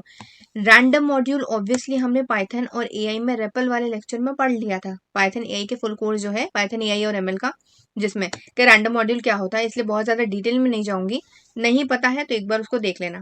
वैसे शॉर्ट में आपको समझा दिया कि रैंडमली अगर कुछ भी डाटा जनरेट कराना है सही यूज कर सकते हो। नेक्स्ट इंपोर्ट करिए टाइम। अभी फिलहाल इस टाइम की हमें यहाँ पर कोई जरूरत नहीं है ज्यादा, क्यों? इसीलिए जरूरत नहीं है टाइम की क्योंकि शुरुआत में हम बेसिक लेवल का प्रोजेक्ट बना रहे हैं, जब एडवांस में इसको कन्वर्ट करेंगे तब टाइम की जरूरत पड़ेगी। अब टाइम की क्यों जरूरत पड़ रही है वो भी समझा देती हूँ। अभी डाइस को रोल करोगे, फेंकोगे, तो मतलब डाइस रोल करवानी है, तो उसको टाइम तो बताना पड़ेगा ना हमारे VS कोड को या फिर स्ट्रीमलाइट को कि इतने टाइम तक आपको रोल कराना है डाइस, उसके बाद हमें आंसर देना। और आंसर क्या आने वाला है वो ये रैंडम डिसाइड करेगा, करेक्ट। अब शुरुआत में मैं स्ट्रीमलाइट को बोल रही हूँ कि एक टाइटल क्रिएट करो मेरे वाले प्रोजेक्ट का या फिर मेरे वाले गेम का, जिसमें मैं इसको नाम दे रही हूँ real rolling, sorry rolling dice. चलिए यहाँ पर कुछ इमोजी इमोजी लगाना चाहते हो तो लगा लेना, रोलिंग की स्पेलिंग भी ठीक है हम सही कर लेते हैं। इमोजी वो डाइस का आता है ना, वो वाला इमोजी लगा सकते हो, कोई दिक्कत नहीं है। जैसे कि सर्च कर लेते हैं हम यहाँ पर, देखो ये रहा डाइस वाला इमोजी। कुछ इमेज लगाना चाहते हो वो भी लगा सकते हो, आपकी मर्जी, बट मैं यहाँ पर ये वाला इमोजी से हमारा काम चल जाएगा। इमेज आगे लगानी पड़ेगी एडवांस में, डोंट वरी, काफी हेक्टिक वाला प्रोसेस है वो वाला। चलिए इतना हमारा काम हो गया। अब उसके बाद मैं बोल रही हूँ कि एक बटन क्रिएट करो स्ट्रीमलाइट को, कि तुम एक बटन क्रिएट करो जिसका नाम होगा रोल डाइस। जैसे ही कोई भी इसके ऊपर क्लिक करेगा वैसे ही वो डाइस रोल करना स्टार्ट कर जाएगा और हमें आंसर दे देगा, ठीक है। तो अब इसके अंदर जो भी कोड हम लिखेंगे वो इस बटन के क्लिक होने पर रन करेगा। अब फाइनल रिजल्ट क्या आने वाला है, जब भी आप रोल कर दोगे डाइस तो फाइनल आंसर क्या आने वाला है वो इसमें स्टोर होगा, तो वो मैं यहाँ पर लिख रही हूँ। अब वो फाइनल आंसर कौन डिसाइड करेगा, रैंडम मॉड्यूल डिसाइड करेगा। अब ये जो रैंडम मॉड्यूल डाटा जनरेट करेगा वो किस फॉर्मेट में जनरेट करेगा, इंटीजर के फॉर्मेट में। डाइस को रोल करोगे तो 1 2 3 4 5 6 होते हैं ना उसमें, तो इंटीजर के फॉर्मेट में तो जनरेट करेगा, इसलिए मैंने यहाँ पे लिखा है रैंड इंट। चलिए अब उसके बाद आप इसको ना रेंज दे दो कि कितने नंबर्स उसमें होने वाले हैं। तो मैं चाहती हूँ कि 1 से लेकर के 6 तक की रेंज होनी चाहिए डाइस की, तो इसी के बीच में वो आंसर जनरेट करेगा, या तो 1 या 6 या फिर 1 से 6 के बीच में। आप 4 तक के भी दे सकते हो, आपकी मर्जी। मैंने 6 दिया है यहाँ पर डाटा, क्योंकि ओरिजिनली जो डाइस होती है, रियल डाइस होती है, उसमें यही होता है डाटा, इसलिए। अब उसके बाद मैं स्ट्रीमलेट को बोल रही हूँ कि जब भी तुम आंसर डिसाइड कर लो ना, रैंडम को बोल रही हूँ, मतलब जब भी तुम आंसर डिसाइड कर लो ना इन 1 से 6 में से, तो फिर मुझे ये प्रिंट करके बता देना कि यू गॉट। अब उसके बाद आंसर प्रिंट कर दो, जो भी रैंडम मॉड्यूल डिसाइड करेगा वो कहाँ पर स्टोर हो रहा है, इस फाइनल वाले में, तो मैंने यहाँ पर लिख दिया है। चलिए इतना हमारा काम हो गया है, स्पेस की गलती आ रही है इसलिए वो एरर बता रहा है। चलिए इतना हमारा काम हो गया है, और लोअर केस। अब इसको रिलोड करके देखते हैं हमारे वाले पेज पे आके। तो देखो इस टाइप से हमारा कुछ प्रोजेक्ट दिखेगा, रिलोड कर दो, इस टाइप से हमारा कुछ प्रोजेक्ट दिखेगा, है ना, अच्छा लग रहा है प्रोजेक्ट। अब इस वाले रोल डाइस के ऊपर क्लिक करना, देखो आ गया 2, फिर से क्लिक करो, 5 1 6 6, फिर से 6 ही आ रहा है, फिर से 5 आ रहा है, फिर से 4 आ रहा है, फिर 6 आ रहा है, फिर से 6 आ रहा है, फिर से 5 आ रहा है, फिर से 1 आ रहा है। ठीक है, तो कुछ भी ना इसका ऐसा कोई ऑर्डर नहीं है कि ये आने वाला है, रैंडमली कुछ भी जनरेट करेगा जो उसकी मर्जी है। चलिए इतना तो हमने देख लिया, अब इस पर एनिमेशन लगा के देखते हैं कैसे एनिमेशन दिखने वाला है। तो अब देखो ये मैंने यहाँ पे इमेजेस इंसर्ट कर लिए, डरना मत, ये लिंक्स को देख के बहुत आसान वे में आपको समझाऊंगी, सिर्फ लिंक से इमेजेस की। क्यों, हमारा जो डाइस है वो कोई रियल डाइस तो है नहीं, यहाँ पर कैसे बनाओगे आप, अगर खुद बनाने जाओगे ना 3D तो और ज्यादा टाइम लग जाएगा, तो मैंने थोड़ा इजियर वे में इसको निकाला है एनिमेशन लगाने के लिए, कि 6 रहेंगे इसके पॉइंट्स डाइस के, 1 2 3 4 5 6, तो इन सभी की मैंने एक एक इमेज जनरेट करा ली। कैसी इमेज जनरेट कराई यहाँ पे ड्रॉ करके बता रही हूँ आपको फिलहाल के लिए, बाद में जब हम रन करेंगे आपको समझ आ जाएगा। देखो एक डाइस की इमेज होगी ऐसी, दूसरी डाइस की इमेज होगी ऐसी, ये 2 के लिए, फिर तीसरी डाइस की इमेज हो सकती है कुछ ऐसी वाली 3 के लिए, करेक्ट। फोर्थ डाइस की इमेज कुछ ऐसी हो सकती है, करेक्ट।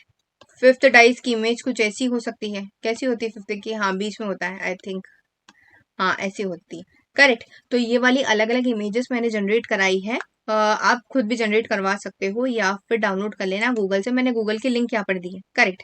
तो आप क्या करना, लिंक्स डायरेक्टली इसमें ऐड कर देना, एक वेरिएबल क्रिएट कर लेना डाइस इमेजेस के नाम से, उसमें सारी लिंक्स दे देना अपनी इमेजेस की। मैंने 6 पॉइंट्स लिए, आप 4 भी ले सकते हो एज योर विश। उसके बाद डिक्शनरी के फॉर्मेट में देना है इसको, तो डिक्शनरी के फॉर्मेट में हमने पाइथन एआई में बहुत अच्छे से कोर्स में समझा था क्या होता है, की और वैल्यू का पेयर रहता है, तो देखो की और वैल्यू का पेयर से हमने यहाँ पे इमेजेस दे दिए।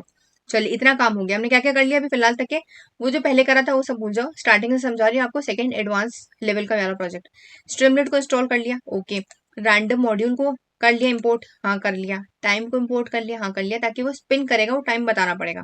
उसके बाद एक वेरिएबल क्रिएट कर लिया जिसमें हमने ये सारी इमेजेस दे दी हैं, ताकि पहली बार में वो ये वाली इमेज को स्पिन करेगा, second third fourth fifth six, ये ना बहुत जल्दी जल्दी स्पीड में करेगा, इसलिए आपको नहीं समझ आएगा कौन सी वाली इमेज स्पिन करी है, बट स्पिन होते हुए आपको अच्छे से दिखेगी कि इमेजेस स्पिन हो रही है, बस इसीलिए।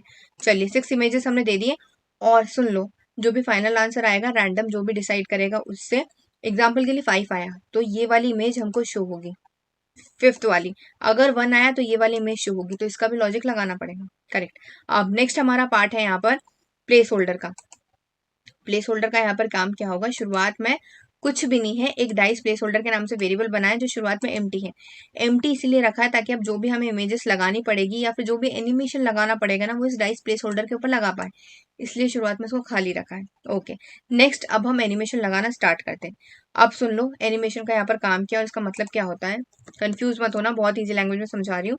एसटी मतलब स्ट्रीमलेट को मैं बोल रही हूँ मार्कडाउन। मार्कडाउन हम तब यूज करते हैं जब भी टेक्स्ट को हमें इसमें इंजेक्ट करना है, टेक्स्ट को यूज करना है। अब एक चीज यहाँ पर सुन लो, हमने स्टार्ट इसको करा है एसटी मार्कडाउन से, मतलब यहाँ पर हम कुछ ना कुछ इंजेक्ट कराना चाहते हैं स्ट्रीमलेट में। यूं हम टेक्स्ट करा सकते हैं, बट यहाँ पर मैं स्टाइलिंग के लिए एचटीएमएल और सीएसएस को करा सकती हूँ, बट अभी फिलहाल सिर्फ सीएसएस को यूज कर रही हूँ इसलिए। एंड मैंने यहाँ पर करा है अनसेफ अलाउ एचटीएमएल ट्रू। इसका मतलब क्या है, स्ट्रीमलेट का ना रूल होता है कि एचटीएमएल को इंजेक्ट नहीं करने देता है, हाँ ये रूल होता है इसका। हम इसको जबरन फोर्सफुली इंजेक्ट करवा रहे हैं, इसलिए मैं यहाँ पर लिख रही हूँ अनसेफ अलाउ एचटीएमएल ट्रू। आपको भी लिखना पड़ेगा अगर इंजेक्ट कराना है तो, अदरवाइज नहीं करेगा वो, ठीक है। चलिए ये हमने कर दिया, जबरन करा रहे हैं कुल मिला के हम उससे काम ये। उसके बाद स्टाइल के अंदर आप सारा सीएसएस का कोड लिख देना। मैंने क्या लिखा है यहाँ पर, 1 बाय 1 सारी चीजें बारीकी से समझा रही हूँ, ध्यान से सुन लो। देखो, की फ्रेम्स तब हम यूज करते हैं जब भी हमें कुछ एडिटिंग करनी होती है, एनिमेशन लगानी होती है। अगर वीडियो एडिट करा है आपने कभी भी, तो वहां पर की फ्रेम्स लगाते हैं ना, ताकि जूम हो पाए, जूम इन हो पाए, जूम आउट हो पाए, कुल मिला के एनिमेशन हो पाए। तो इसीलिए हमने यहाँ पर की फ्रेम्स लगाया ताकि एनिमेशन हो पाए। एनिमेशन कैसा चाहते हैं हम? स्पिन का चाहते हैं। स्पिन का मतलब होगा रोटेट होता जाएगा कंटिन्यूसली, लूप में रोटेट हो पाएगा जब तक के रैंडम एक आंसर जनरेट ना करा दे, तब तक के। जैसे ही आंसर जनरेट करा देगा वो, एग्जाम्पल के लिए 2 आंसर उसने जनरेट करा, तो 2 वाली इमेज को पहले तो स्टॉप करेगा स्पिन को, और 2 वाली इमेज को शो कर देगा। ठीक है, तो स्पिन कराने का काम हम इससे की फ्रेम से करा रहे हैं। तो मैं बोल रही हूँ की फ्रेम लगा रही हूँ ताकि एनिमेशन हो। एनिमेशन कौन सा होगा? स्पिन वाला होगा, ताकि रोटेट होंगे सारी इमेजेस। ठीक है, स्पिन को स्टार्ट करूंगी मैं 0 डिग्री से। शुरुआत में क्या रहेगा? वो 0 डिग्री रहेगा। और 100 डिग्री 720 डिग्री। 720 डिग्री का मतलब होता है 360 प्लस 360। यहाँ पर बता भी रही हूँ, 360 प्लस 360 मतलब टोटल 2 बार मैं इसको रोटेट करवाना चाहती हूँ सारी इमेजेस को। करेक्ट, आई होप इतना पार्ट समझ आ गया होगा। सीएसएस भी आपको इसमें सिखा रही हूँ, हाँ, तो इसलिए प्लीज सब्सक्राइब कर देना चैनल को। इतना एडवांस लेवल का आपको प्रोजेक्ट में बहुत डिटेल में समझाती हूँ, फ्री ऑफ कॉस्ट में आपको यूट्यूब पे मिलता है। तो प्लीज सब्सक्राइब कर दो, प्लीज शेयर भी करो, ग्रो कराओ इस चैनल को। और Python, artificial intelligence, data science, data analytics का कोर्स तो ऑलरेडी अपलोडेड है। हाँ, डाटा साइंस का थोड़ा बचा है, वो मैं आगे कंटिन्यू कर लूंगी, don't worry. But data analytics और पाइथन एआई का कोर्स फुल अपलोडेड है चैनल पर, अब जाके देख लेना। जावा का भी अपलोडेड है, डीएसए का भी अपलोडेड है। ओके, अब नेक्स्ट हम यहाँ पर कर रहे हैं रोटेट कराने का काम, हमने इससे करा दिया है। करेक्ट, रोटेट कर देगा। रोटेट किस स्पीड से करेगा, कितनी देर तक कराना है, वो यहाँ पर देख लो। मैंने यहाँ पर स्पिन में लगाया है, हाँ, स्पिन का एनिमेशन लगाया है। तो अब स्पिन में मैं बोल रही हूँ इसको कि आप एनिमेशन तो लगाना है स्पिन का, बट 0.5 सेकंड के लिए लगाना। और लीनियर इनफाइनाइट, लीनियर का मतलब होता है कंटिन्यू होते रहे, और लीनियर फॉर्मेट में हो। ऐसा नहीं कि पहले वो थोड़ी तेज स्पीड हो रही, फिर कम हो रही, फिर ज्यादा हो रही, नहीं, लीनियर, एक कंटिन्यूस स्पीड होनी चाहिए। जो कंटिन्यूस स्पीड जो होती है यार, चेंज नहीं होनी चाहिए बस स्पीड, उसका मतलब ये है। इनफाइनाइट मतलब चलता रहे, जितने सेकंड के लिए हमने यहाँ पर लगाया उतने सेकंड के लिए। करेक्ट। अब स्टाइल क्लोज, क्योंकि हमने यहाँ पे स्टाइलिंग लगा दी है, एनिमेशन लगा दी है। यहाँ से ओपन करा है, यहाँ पे क्लोज कर दिया है। इसका मतलब आपको समझा ही चुकी हूँ, फोर्सफुली हम इसमें इंजेक्ट करा रहे हैं इसको। चलिए, एनिमेशन का काम हो चुका है, इमेजेस इसको यहाँ पर दे दी है मैंने। अब नेक्स्ट वाले काम पर चलते हैं हम, बटन से। इफ कंडीशन में एक बटन लगा रखा है कि जब भी कोई इस वाले बटन के ऊपर क्लिक करेगा तब ये वाला सारा काम स्टार्ट होगा। यहाँ पर मैंने एनिमेशन दे रखा है, तो ये जो फॉर लूप लगा हुआ है ये एनिमेशन के लिए है, ताकि जितनी भी 6 इमेजेस है वो सब 1 बाय 1 रोटेट हो, और बहुत तेज स्पीड से रोटेट हो, ताकि स्पिन हमें पूरा दिखे बकायदा। करेक्ट। ये मत सोचना कि फॉर लूप लगा हुआ है 1 से लेकर के 6 के बीच में नंबर जनरेट कराने के लिए, नहीं। नंबर वाला काम तो रैंडम मॉड्यूल ही संभाल लेगा, ये सिर्फ इमेजेस के लिए, एनिमेशन के लिए लगाई है। ओके, अब देखो, फॉर लूप में मैंने एक वेरिएबल ले लिया है जो आइट्रेशन के लिए। अब ये सारी चीजें हमने लूप में पढ़ ली थी, हाँ, पाइथन एआई में, तो ज्यादा डीप में नहीं जाएंगे। रेंज लगा रही हूँ 8 इसलिए ताकि 8 बार ये स्पिन करे। 8 बार इसलिए स्पिन करे ताकि स्पिन का बकायदा पूरा एनिमेशन दिखे। अगर 8 बार नहीं कराओगे, कम बार कराओगे, तो सही से एनिमेशन नहीं दिखेगा। इसलिए इमेजेस 6 ही है, बट हम स्पिन उसको 8 बार करा रहे हैं, मतलब 8 बार ये लूप काम करेगा कुल मिला के। उसके बाद नम एक वेरिएबल बनाया जहां पर जो भी रैंडम वाला नंबर जनरेट होगा वो इस नम में स्टोर हो जाएगा। उसके बाद डाइस प्लेस होल्डर, वो जो शुरुआत में खाली थी ना, उसमें सारा काम होने वाला है। ठीक है, उसके बाद मार्कडाउन। अब ये जितना भी काम है ये सिर्फ और सिर्फ इमेजेस के लिए है, कि 1 बाय 1 सारी इमेजेस यहाँ पर रोल हो। तो इमेज का सोर्स क्या दे रखा है मैंने? डाइस इमेजेस, क्योंकि यहाँ पर देखो डाइस इमेजेस में ही हमने इमेजेस स्टोर कर रखी थी, इसलिए इसका सोर्स दे रखा है। अब उसके बाद नम, नम मतलब नम में क्या स्टोर है? 1 से लेकर के 6, तो हम उसको क्लियरली बोल रहे हैं कि अगर 1 नंबर आता है उसके लिए ये वाली इमेज है, 2 है तो ये वाली इमेज है, 3 है तो ये वाली इमेज है, 4 है तो ये वाली, 5 है तो ये वाली, और 6 है तो ये वाली। बाकायदा मैंने डिक्शनरी में उसको स्टोर कर रखा है सही से। उसके बाद मैं बोल रही हूँ कि जो भी आप एनिमेशन लगाओगे ना और इमेजेस शो होगी, और जो फाइनल आंसर आता है तब भी इमेज शो होगी, तो उन सबका ना विड्थ ये होनी चाहिए 120। आप बढ़ा भी सकते हो। क्लास पिन, क्योंकि स्पिन होगा, और ये फोर्सफुली हम इंजेक्ट कर रहे हैं इसको, क्योंकि ये दिक्कत बता देता है अदरवाइज। उसके बाद हम टाइम स्लीप 0.1 बता रहे हैं, क्योंकि डिले के लिए, कि इतने डिले से अगर ये नहीं लगाते हो स्पिन का एनिमेशन नहीं दिखने वाला है, तो ये लगाना आप। ओके, अब देखो उसके बाद फाइनल रिजल्ट। अब जो भी फाइनल रिजल्ट आएगा, पहला रिजल्ट आएगा नंबर के लिए, कि रैंडम मॉड्यूल ने कौन सा नंबर जनरेट करा है, वो फाइनल में स्टोर हो जाएगा। तो ठीक है, पहले तो आप नंबर शो करा दो कि ये वाला नंबर जनरेट हुआ है, उसके साथ साथ उस नंबर की इमेज भी शो कराओ। तो वो वाली इमेजेस कहाँ पर स्टोर है? डाइस इमेजेस में, डिक्शनरी के फॉर्मेट में। एग्जाम्पल 3 आया तो 3 रेशियो और फिर इमेज दिए रखी है ना मैंने वहां पर डाइस इमेजेस में, तो वही होगा। अगर 3 आ जाएगा तो वो वाली इमेज आपको शो भी करानी है, साथ साथ में नंबर भी शो कराना है, साथ में इमेज भी शो करानी है, इसलिए मैंने यहाँ पर ऐसे लिख रखा है। ठीक है, और फाइनल पास कर रखा है, जो भी इसने डिसाइड करा फाइनल में स्टोर हुआ है, इस हिसाब से आपको इमेजेस शो करानी। विड्थ उस इमेज की ये होने वाली जो शो होगी। उसके बाद जब ये पूरा काम हो जाता है, इमेजेस भी शो हो जाती है, नंबर भी आप शो करा देते हो, फिर फाइनल आप प्रिंट करा देना सक्सेस मैसेज के, अच्छा ये वाला नंबर आपने सिलेक्ट करा तो इमेज भी शो हो जाएगी। करेक्ट। चलिए अब इसको रिलोड करके देखते हैं हम। हाँ, इनिशियली ऐसा ही पेज दिखने वाला है। जब हम इसके ऊपर क्लिक करेंगे ना रोल डाइस के ऊपर, तब थोड़ा सा चेंजेस होगा और एनिमेशन दिखाएगा और फिर फाइनल आंसर आएगा, बहुत अच्छा दिखेगा। देखो क्लिक करते ध्यान से देखना। हाँ, एनिमेशन रोल डाइस, देखो एनिमेशन बता रहा है, कितना अच्छा बता रहा है। और देखो 4 आंसर इसने सिलेक्ट करा और मैंने क्या बोला था, सक्सेस मैसेज में आपको आंसर प्रिंट कराना है, तो देखो ग्रीन कलर में बता रहा है। और उसके बाद 4 की ही इमेज बता रहा है, क्योंकि हमने वहां पे फॉर लूप लगाया था और बकायदा बहुत अच्छे से उसको डिक्शनरी के फॉर्मेट में बताया भी था कि ये वाली इमेज होगी तो ये वाला नंबर है। ओके, चलिए फिर से रोल करते हैं डाइस। देखो इस बार 6 आ रहा है। करेक्ट। फिर से रोल करते हैं डाइस, अच्छा लग रहा है हमारा एनिमेशन, है ना। देखो फिर से रोल करते हैं। करेक्ट। देखो सारी इमेजेस स्पिन कर रही है। हाँ, ध्यान से देखो इसको, सारी इमेजेस स्पिन कर रही है। करेक्ट। अच्छा लग रहा है हमारा प्रोजेक्ट, नाइस। इसकी स्पीड थोड़ी सी कम ज्यादा करना चाहते हो तो कर सकते हो, हाँ आपकी मर्जी। मैं नहीं बढ़ा रही हूँ, आप बढ़ाना चाहो तो बढ़ा लेना। देखो इससे बढ़ेगी आपकी एनिमेशन की स्पीड या कम भी होगी। मैं बढ़ा रही हूँ, मतलब स्पीड कम कर रही हूँ बट सेकंड्स बढ़ा रही हूँ इसकी। ठीक है, सेकंड्स बढ़ाना मतलब स्पीड कम करना, धीरे धीरे स्पिन करेगा ये।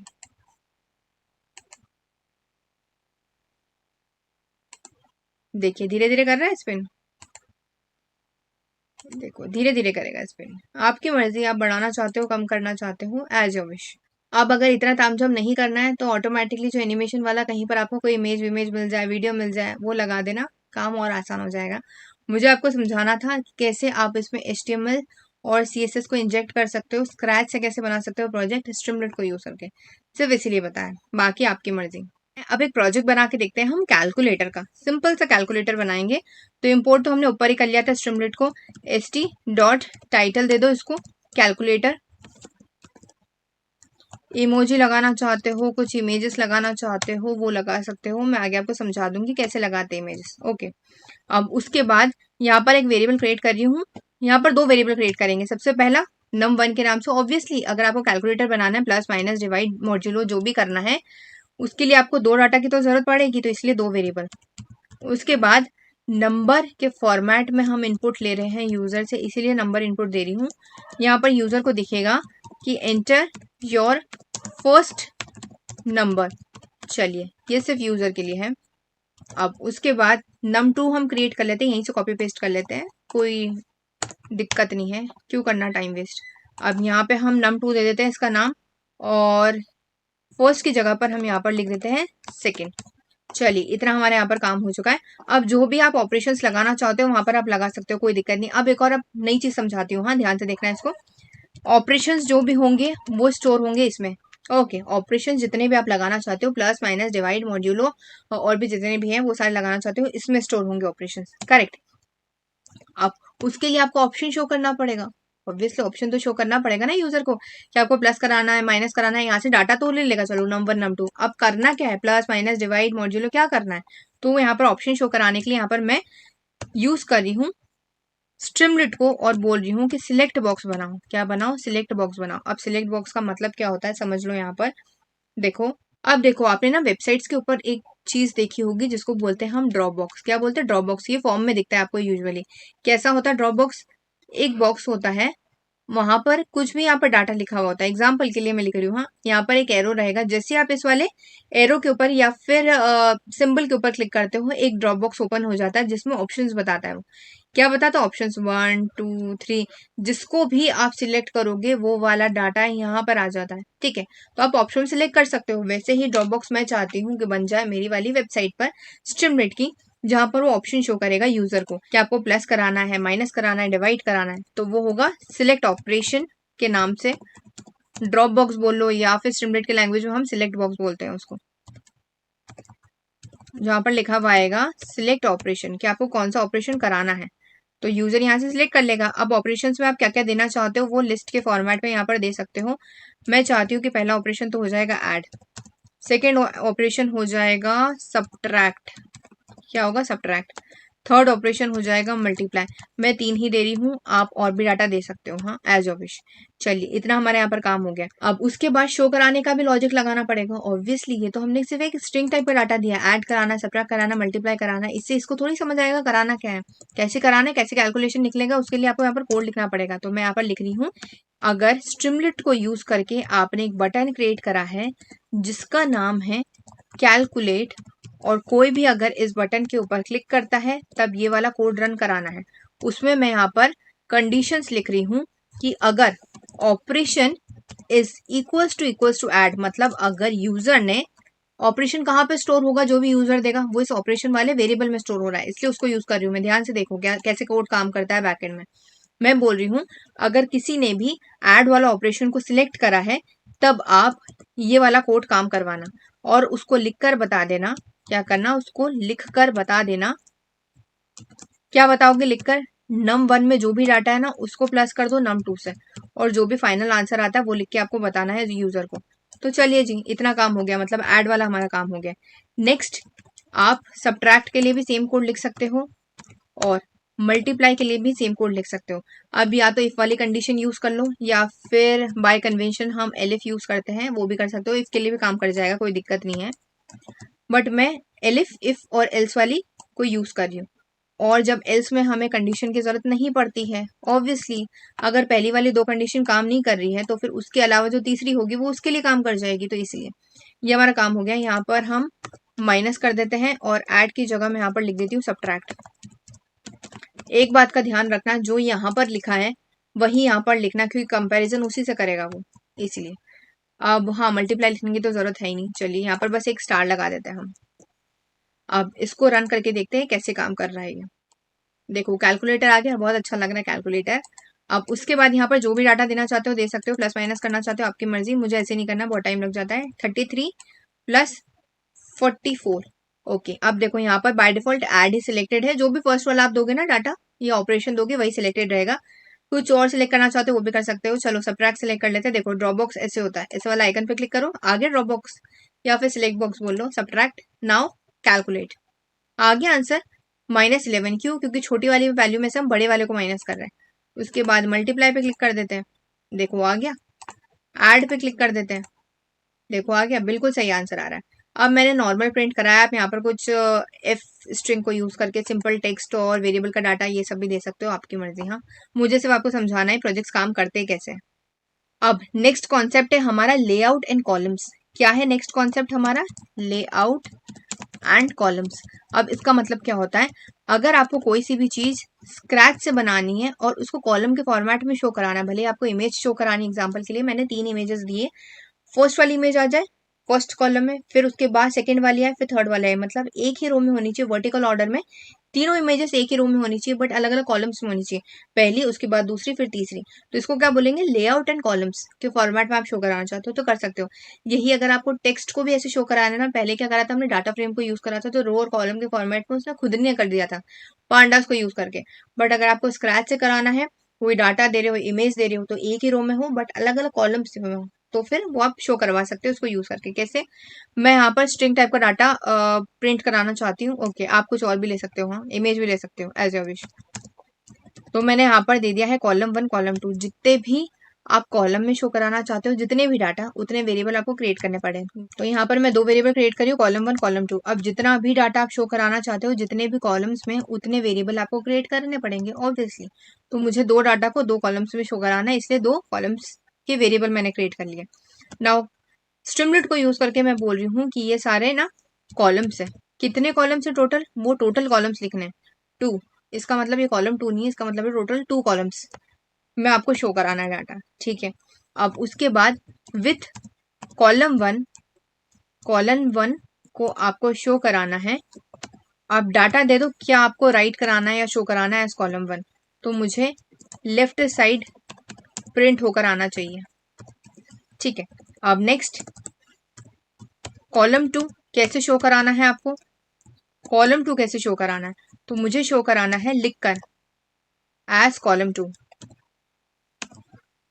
और कॉलम 2 में क्या डाटा शो होना चाहिए? Right side. ओके, चलिए वो भी हमने यहाँ पर दे दिया। अब आते हैं और रिलोड कराते हैं इसको। देखो आ गया, फर्स्ट कॉलम आ गया, सेकंड कॉलम आ गया। कॉलम का मतलब क्या होता है? एक ही रो में अलग अलग कॉलम्स। अगर एक से ज्यादा आप कॉलम्स कराना चाहते हो तो ऐसे दे सकते हो। अभी फिलहाल तो मैंने 2 ही कॉलम दिए, एग्जाम्पल के लिए यहाँ पर आप 4 देना चाहते हो 4 भी दे सकते हो। अब यहाँ पर नाम चेंज कर देना 3 4, चलिए ये दे दिया। अब इनकी कंडीशंस भी यहाँ पर बना लेना। Enter, enter. चलिए अब इसका नाम हम दे देते हैं यहाँ पर, अरे यार पूरा ही हट गया, चलो कोई बात नहीं। कॉलम 3, इसका नाम हम क्या दें, राइट साइड और लेफ्ट साइड हमने दे रखा है, चलो कॉलम 3 ही दे देते हैं इसका नाम। और इसका नाम हम दे देते हैं कॉलम 4। तो वहां पर जाके रिलोड कर लेते हैं इसको, कैसे आंसर शो होगा।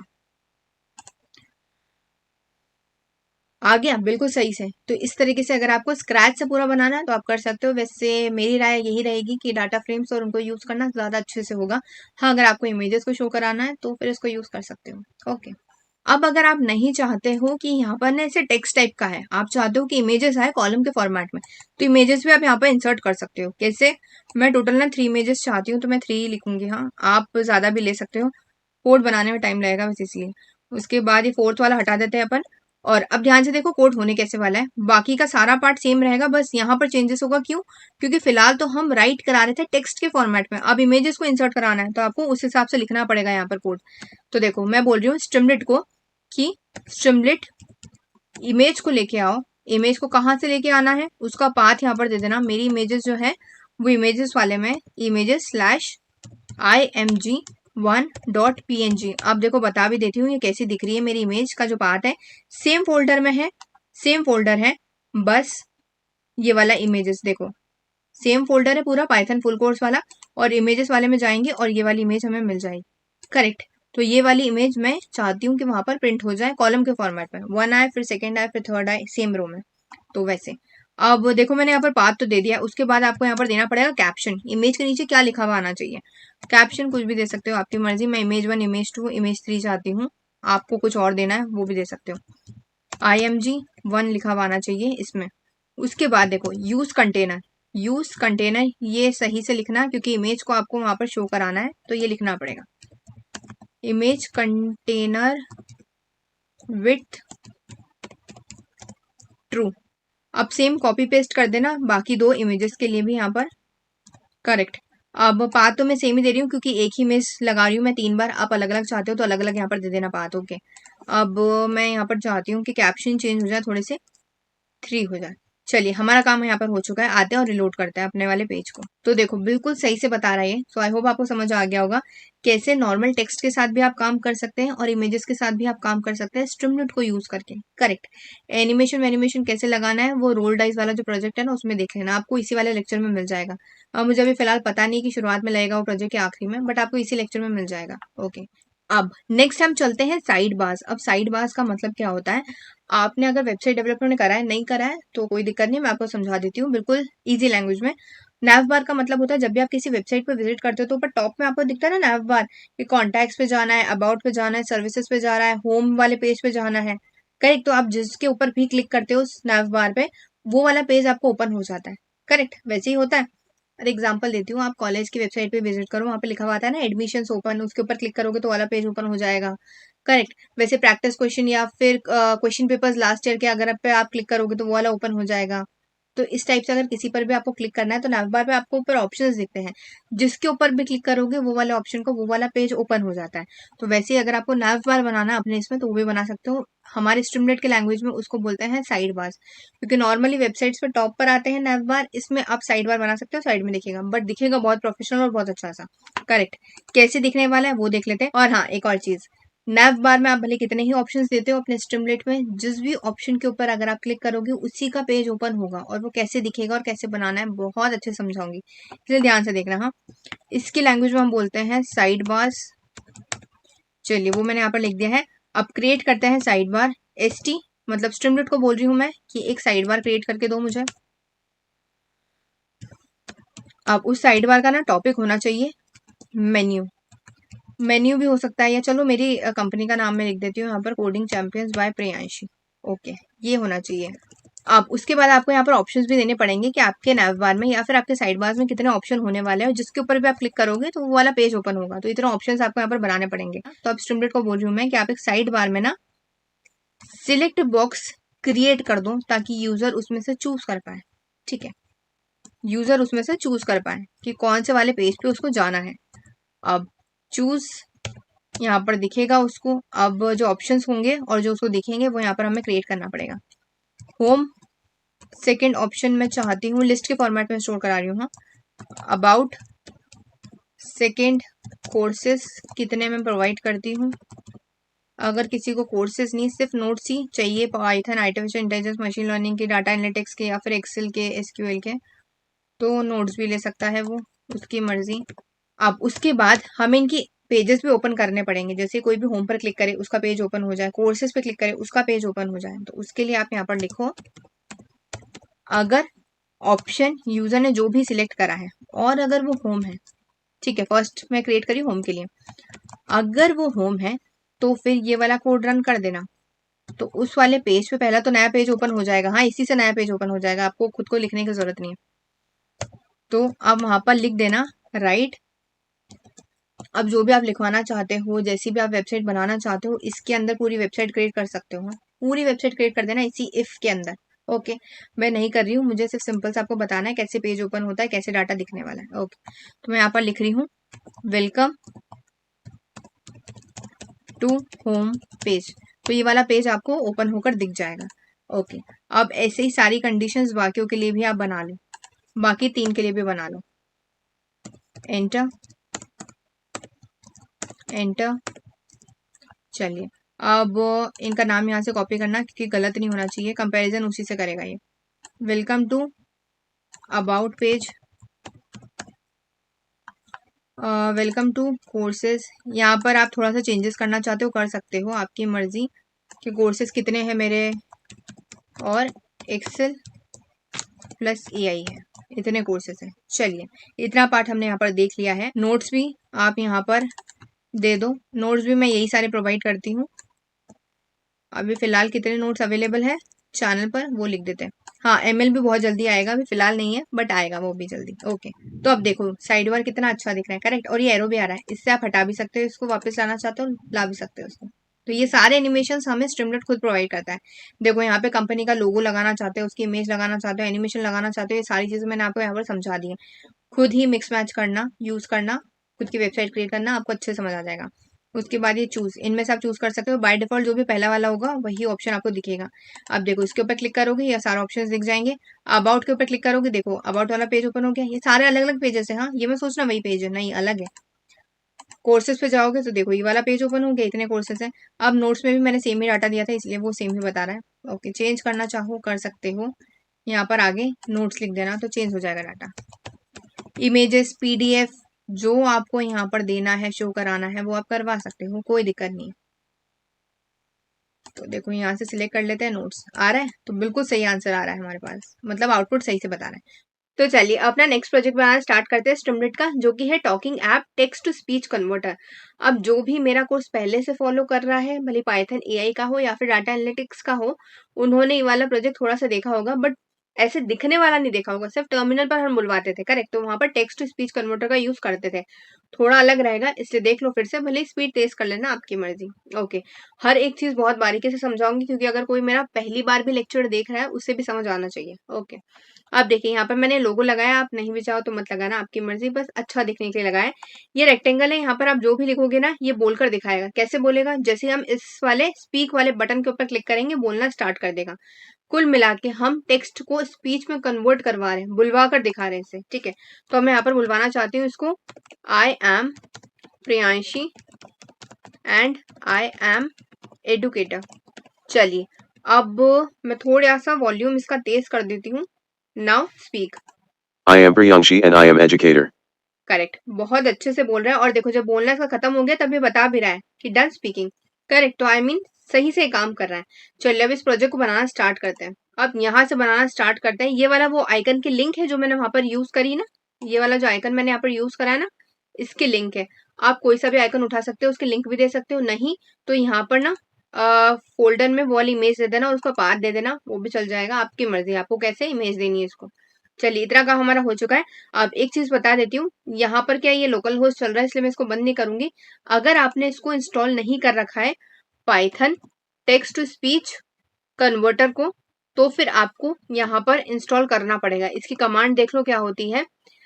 टर्मिनल को ओपन करना है ऐसे ड्रैग करके, देखो ऐसे ड्रैग करके ओपन करना, या फिर रन पे क्लिक कर देना तो भी टर्मिनल आपका ओपन हो जाएगा। इसको इंस्टॉल कैसे करते हैं, टर्मिनल के अंदर लिखना। हाँ, अभी फिलहाल में मैं यही लिख रही हूँ, pip install Python text to speech converter, ये वाली पूरी कमांड लिख देना, उसके बाद एंटर प्रेस कर देना, आपका पूरा इंस्टॉलेशन हो जाएगा अच्छे से। ओके, जब इंस्टॉलेशन हो जाता है उसके बाद फिर हम इसको इंपोर्ट करेंगे। इंपोर्ट कैसे करते हैं वो मैं आपको भी समझा देती हूँ। उसके बाद इसको इंपोर्ट भी कर लेते हैं। तो इंपोर्ट करने के लिए मैं यहाँ पर लिख रही हूँ, हाँ ठीक है, पहले इसको इंपोर्ट कर लेते हैं। वैसे हमें स्ट्रीमलेट को भी इंपोर्ट करना पड़ेगा, बट वो पहले से हम कर चुके थे, इसीलिए Python text to speech converter जो कि होगा, सबसे पहले हमें इसको टाइटल देना होगा। तो टाइटल थोड़ा अच्छा सा दे देना, जो भी आप देना चाहते हो यहाँ पर, क्योंकि अट्रैक्शन थोड़ा सा वही बनाता है अपनी वेबसाइट का, इसलिए टाइटल थोड़ा सा अच्छा दे देना। यहाँ पर इमोजी ऐड कर देना, जो हमने वहां पर इमोजी ऐड करा था ना, वही वाला। ये देखो, ये वाला इमोजी मैंने वहां पर ऐड करा था, तो मैं भी यही कर रही हूँ। आप रोबोट वोबोट कुछ करना चाहते हो तो कर देना, आपकी मर्जी। Now talking app text to speech, enter. अब उसके बाद अपन इमेज दे देते हैं। इमेज क्या बोल रही हूँ मैं यहाँ पर, ध्यान से देखो, हाँ कोड में बोल क्या रही हूँ मैं, स्ट्रीमलेट को बोल रही हूँ कि तुम ये वाली इमेज वहां पर लगा देना। कौन सी वाली इमेज, जो मैं तुमको यहाँ पर देने वाली हूँ, देखो यहाँ से कॉपी करो और यहाँ पर पेस्ट कर दो। ये वाली इमेज का पूरा लिंक है। उसके बाद में बोल रही हूँ इसकी विड्थ इतनी होनी चाहिए, आपको विड्थ कम ज्यादा करनी है अपने हिसाब से कर लेना। ओके, कोई वीडियो लगाना चाहते हो वो भी लगा सकते हो, आपकी मर्जी, बट मैं इमेज को ही ज्यादा प्रेफर कर रही हूँ, इसीलिए। नाउ ये इतना काम तो हमारा हो चुका है। अब उसके नीचे मैं चाहती हूँ कि st.write लिखा हुआ आ जाए, ताकि बस यूजर के लिए हो जाए कि अच्छा ये ऐप है किस लिए, यूजर के लिए हेल्पफुल रहे, बस इसलिए। ओके, अब यहाँ पर लिखवाएंगे हम type something and I will speak it. उसके बाद फिर से कुछ इमोजी ऐड करना चाहते हो तो ऐड कर सकते हो, जैसे लाफिंग वाला मुझे ऐड करना है यहाँ पर इमोजी, नहीं इतना ज्यादा भी नहीं, हाँ ये भी अच्छा लग रहा है, चलिए ठीक है, इसी को लगा देते हैं हम, इतना इनफ है। अब देखो उसके बाद ना मुझे एरिया बनवाना है टेक्स्ट का, और उसके साथ साथ ये भी लिखवाना है एंटर योर टेक्स्ट हियर, और ये पूरा एरिया भी बनवाना है जहां पर यूजर इनपुट देगा और हमारा एआई बोलकर दिखाएगा, इसलिए चलिए ये काम हम भी कर देते हैं यहाँ से। कैसे, टेक्स्ट एक वेरिएबल क्रिएट करी हूँ जहां पर जो भी यूजर डाटा देगा ना एज इनपुट उस टेक्स्ट वाले एरिया में, वो यहाँ पर स्टोर होगा, इसलिए यहाँ पर स्ट्रिंग टाइप का डाटा होगा, इसलिए टेक्स्ट एरिया दे रही हूँ, अदरवाइज नंबर देते हैं हम, करेक्ट। और यहाँ पर मैं बोल रही हूँ एंटर योर टेक्स्ट हियर। अब उसके बाद एक बटन भी क्रिएट कर लेते हैं जिसके ऊपर हम क्लिक करेंगे और वो बोलना स्टार्ट करेगा। अब जितना भी लॉजिक होगा ना बुलवाने का, वो सारा लॉजिक इस बटन में लगाएंगे। क्यों, क्योंकि जैसे ही बटन के ऊपर क्लिक करेंगे तभी तो बोलना स्टार्ट करेगा, तो सारा लॉजिक तो हमें यहीं पर लगाना है। अभी ये जितनी भी चीजें करी ना सिर्फ अच्छा दिखने के लिए करी, कुछ भी काम की नहीं थी, सारा काम की जो चीजें होगी इस बटन के अंदर लिखेंगे हम। ओके, अब देखिए एक बटन क्रिएट कर रहे हैं हम, मैं बोल रही हूँ कि जब भी स्ट्रीमलेट को यूज करके जो मैं बटन क्रिएट कर रही हूँ इसके ऊपर कोई भी क्लिक करता है तब ये वाला कोड रन होना चाहिए। ओके, अब उसके बाद यहाँ पर कुछ इमोजी लगाना चाहते हो लगा देना। स्पीकर का इमोजी मुझे चाहिए, हाँ ये रहा। ओके, तो ये वाला इमोजी मैंने यहाँ पर लगा दिया है। नाउ अब इसके अंदर आते हैं हम इफ वाली कंडीशन के अंदर। अब मैं बोल रही हूँ इफ टेक्स्ट, अगर किसी ने टेक्स्ट दिया है तो फिर एक काम करो, अब मैं बोल रही हूँ इंजन स्टार्ट कर दो। अब देखो ये जो इंजन वाला जो सारा काम है ना, ये हम लेकर आ रहे हैं यहाँ से Python text to speech converter से। ये सारे जो होते हैं ना मॉड्यूल्स होते हैं जो किसी ने बना रखे हैं पहले से, पाइथन में किसी ने बना रखे हैं जो इंटरनेट में ऑलरेडी अवेलेबल है, उसको हम इंस्टॉल करते हैं ताकि वो सारा कोड हमारे बैकएंड में आ जाए, और इम्पोर्ट कर लेते हैं ताकि हम इसको यूज कर पाए यहाँ पर। तो ये इंजन विंजन जितनी भी चीजें लिखूंगी ना सारा पहले से बना हुआ है। काम कैसे कर रहा है वो मैं आगे आपको समझा रही हूँ अभी, इसीलिए क्योंकि अगर कोई ऐसा इंसान है जो पहली बार मेरा लेक्चर देख रहा है उनको नहीं पता होगा, जिन्होंने पाइथन एआई का मेरा कोर्स फॉलो करा है उन्हें पता है, बट फिर भी आप स्पीड टेस्ट करके देख लेना ये वाला पार्ट, ठीक है, अगर भूल गए हो तो। देखो इंजन यहाँ पर बना रही हूँ, मैं बोल रही हूँ कि काम करो engine Python to text speech converter को आपको यूज करना है। ओके, अब नेक्स्ट, अब मैं बोल रही हूँ कि इंजन चालू करवा दो, ठीक है। देखो यहाँ से मैंने बोला कि इंजन को चालू करा दो, जो Python text to speech converter से जो इंजन आ रहा है ना हमारे पास उसको चालू करवा दो। उसने चालू करवा दिया। अब मैं बोल रही हूँ कि तुमने चालू तो करवा दिया इंजन, अब बोलना स्टार्ट करवाओ इससे। क्या करो, बोलना स्टार्ट करवाओ, और क्या बुलवाओगे, जो भी डाटा यूजर ने दिया है, तो यूजर ने जो डाटा दिया वो कहाँ पर स्टोर है, टेक्स्ट में स्टोर है यहाँ पर, तो मैंने इसको यहाँ पर टेक्स्ट पास कर दिया है, करेक्ट। अब जब तुम बोलना स्टार्ट कर रहे हो तो ठीक है बुलवा तो लो, बट उसका एक रूल होना चाहिए, और रूल ये है कि जब तक के उस इंजन का पूरा बोलना खत्म नहीं हो जाता तब तक कि तुम्हें रन करना और वेट करना है। जैसे ही पूरा बोलना खत्म हो जाता है उसके बाद ही तुम्हें रुकना है। तो ये वाली जो लाइन है ना वो ये काम करेगी जो अभी मैंने आपको बोली है, ठीक है। तब तक कि आपको बुलवाना जब तक उसका पूरा बोलने का काम नहीं हो जाता है। जैसे कि अभी फिलहाल तो मैंने सिर्फ एक ही लाइन दी थी यहाँ पर, देखो अभी फिलहाल तो सिर्फ एक ही लाइन दी है। अगर किसी ने पूरा पैराग्राफ दे दिया तो पैराग्राफ बोलने में टाइम लगता है, तो इसीलिए मैं उसको बोल रही हूँ जब तक कि तुम्हारा पूरा बोलना खत्म नहीं हो जाता जितना भी यूजर ने दिया है तब तक के तुम्हें रन करना और वेट करना है। जैसे ही पूरा बोलना खत्म हो जाता है उसके बाद ही बंद करना। अब एक और चीज भी यहाँ पर लगा रही हूँ, आप चाहो तो लगा सकते हो, अदरवाइज कोई ऐसा कंपल्शन नहीं है कि जब तुम्हारा पूरा बोलना खत्म हो जाता है ना उसके बाद एक सक्सेस मैसेज मुझे यहाँ पे शो करवा देना कि मेरा काम हो चुका है बोलने का। ओके, सो डन स्पीकिंग, वो मैंने यहाँ पर लगा दिया है। अब उसके बाद इफ की कंडीशन तो लिख दी, एल्स की हम यहाँ पर लिख देते हैं। अगर कभी ऐसा हो गया, जैसे ये वाला कंडीशन कब काम करेगी, जब किसी ने टेक्स्ट दिया है, अगर टेक्स्ट ही नहीं दिया उसके बाद भी किसी ने स्पीक वाले बटन पे क्लिक कर दिया तो फिर क्या होना चाहिए। जब भी आप ऐप बनाते हो वेबसाइट बनाते हो ना, हर एक महीने में आपको सोचना पड़ता है यूजर के लिए कि यूजर ऐसे भी एक्शन ले सकता है वैसे भी एक्शन ले सकता है। तो वेबसाइट हर एक तरीके से काम करनी चाहिए जिससे कि यूजर को हेल्पफुल हो। इसीलिए तो इस तरीके से आप सोचना as a developer professionally. Okay, तो अगर यूजर ने कभी बाई चांस कुछ डाटा दिया ही नहीं है और फिर भी उसने स्पीक वाले बटन पे क्लिक कर दिया तो फिर आप यहाँ पर ना वार्निंग मैसेज शो करा दो। वार्निंग क्या होता है, एरर नहीं शो करा रहे, एरर होता तो रेड कलर में आता है, warning I think mustard yellow colour में ऐसे कुछ आएगा। हाँ चलिए, वार्निंग मैसेज शो करा दो, प्लीज एंटर समथिंग या फिर सम टेक्स्ट, जो भी आप लिखना चाहो लिख सकते हो। चलिए हमारा काम हो चुका है, आते हैं और रिलोड कराते हैं पेज को। देखो आ गया, बिल्कुल अच्छा लग रहा है। देखो इमोजी से पहचान लो, अभी वाला कोड है, हाँ पहले वाले में इमोजी अलग था। चलिए ठीक है, अब यहाँ पर आप जो भी डाटा देना चाहते हो दे सकते हो। देखो ये होवर हम कर रहे हैं तो ये चेंज हो रहा है बटन, अदरवाइज आपको सीएसएस खुद लगाना पड़ता है। स्ट्रीमलेट का यही फायदा है, आपको सीएसएस लगाने की जरूरत नहीं है। चलिए मैं यहाँ पर क्या लिखूँ, कुछ भी लिख देते हैं, फिर से वही लिख देते हैं यार, I am Priyanshi and I am currently teaching Streamlit. चलिए अब इसको रन कराते हैं। I am Priyanshi and I am currently teaching Streamlit. Correct, बहुत अच्छे से काम कराएंगे। और देखो डन स्पीकिंग लिखा हुआ भी आ गया, ग्रीन कलर से लिखा हुआ है। अगर मैंने यहाँ पर कुछ डाटा ही नहीं दिया एग्जाम्पल के लिए, नाउ स्पीक, देखो आ गया। मस्टर्ड येलो, हाँ ठीक है, थोड़ा सा पीच टाइप भी है, मस्टर्ड येलो भी, आप समझ लो यार जैसा भी है। और ये वार्निंग मैसेज है, अगर आप एरर लिखते तो फिर रेड कलर में आता है। ओके, तो ये बोल रहा है कि आप कुछ लिखो यहाँ पर तभी तो मैं बोलूंगा, अदरवाइज कैसे बोलूंगा। वैलिड बोल रहा है भाई, सही बोल रहा है। चलिए नेक्स्ट वाले प्रोजेक्ट पे चलते हैं हम। देखो ये मैं सोच रहा हूँ कि प्रोजेक्ट्स पे प्रोजेक्ट्स बना रहे हैं, स्ट्रीमलेट में प्रोजेक्ट ही बनाने पड़ेंगे आपको, करेक्ट, क्योंकि इतना सिंपल सा तो यार पाइथन में 2-3 लाइन में आपको पूरा वेबसाइट बन रही है।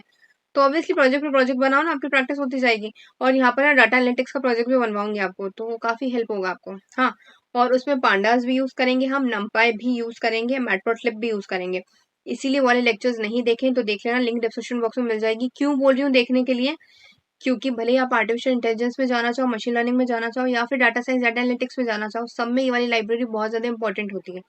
पाइथन भी बहुत इंपॉर्टेंट होता है सभी में, उसके साथ साथ नमपाई, पांडास, मैटप्लोट्लिब, एसक्यूएल और एक्सेल, ये भी सारी इंपॉर्टेंट होती है। तो देख लेना, लिंक आपको डिस्क्रिप्शन बॉक्स में मिल जाएगी फुल कोर्स की। ओके चलिए, अब हम नेक्स्ट वाले प्रोजेक्ट पे चलते हैं। अब देखो अभी तक के हम क्या कर रहे थे, यहाँ पर ना वो वाला टेक्स्ट यूज करते थे जो हमें स्ट्रीमलेट प्रोवाइड करता था। जैसे यहाँ पर ब्लैक कलर में टेक्स्ट आ रहा है टाइटल का, करेक्ट, बट मुझे ना ब्लैक कलर अच्छा नहीं लगा और मैं टेक्स्ट का कलर चेंज करना चाहती हूँ। तो कैसे करेंगे हम, वो भी देख लेते हैं। st.markdown।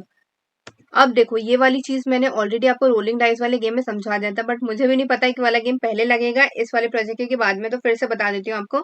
इसका काम बस इतना सा होता है कि अगर आपको कुछ भी टेक्स्ट को इंजेक्ट करना है, ऐड करना है या फिर कुछ HTML और स्टाइलिंग लगानी है, CSS लगाना है, तब आप ये लिख सकते हो। ओके, इसकी प्रॉब्लम पता है क्या होती है कि नॉर्मली स्ट्रीमलेट अलाउ नहीं करता है HTML और CSS को यूज करना। हाँ, तो हम क्या करते हैं, इसको फोर्सफुली इंजेक्ट करवा रहे हैं, तो फोर्सफुली इंजेक्ट कराने के लिए हमें यहाँ पर लिखना पड़ेगा कि अनसेफ है, बट फिर भी तुम इसको इंजेक्ट कराओ और तुम अलाउ करो इसको, अदरवाइज वो अलाउ ही नहीं करेगा।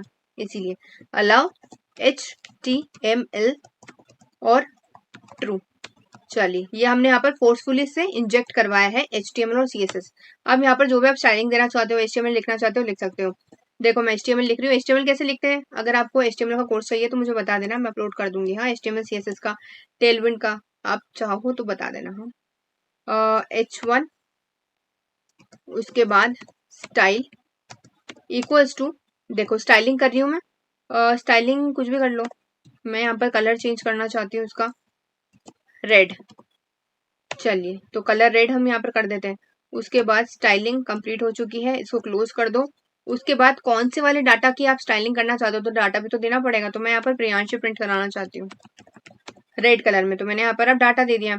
उसके बाद क्लोज कर दो। H1 को जब अपन ओपन करते हैं तो क्लोज भी तो करते हैं HTML में, करेक्ट। नहीं आता है HTML CSS मुझे बता देना, अपलोड कर दूंगी कोर्स उसका भी। ओके, चलिए आते रिलोड करते हैं हम।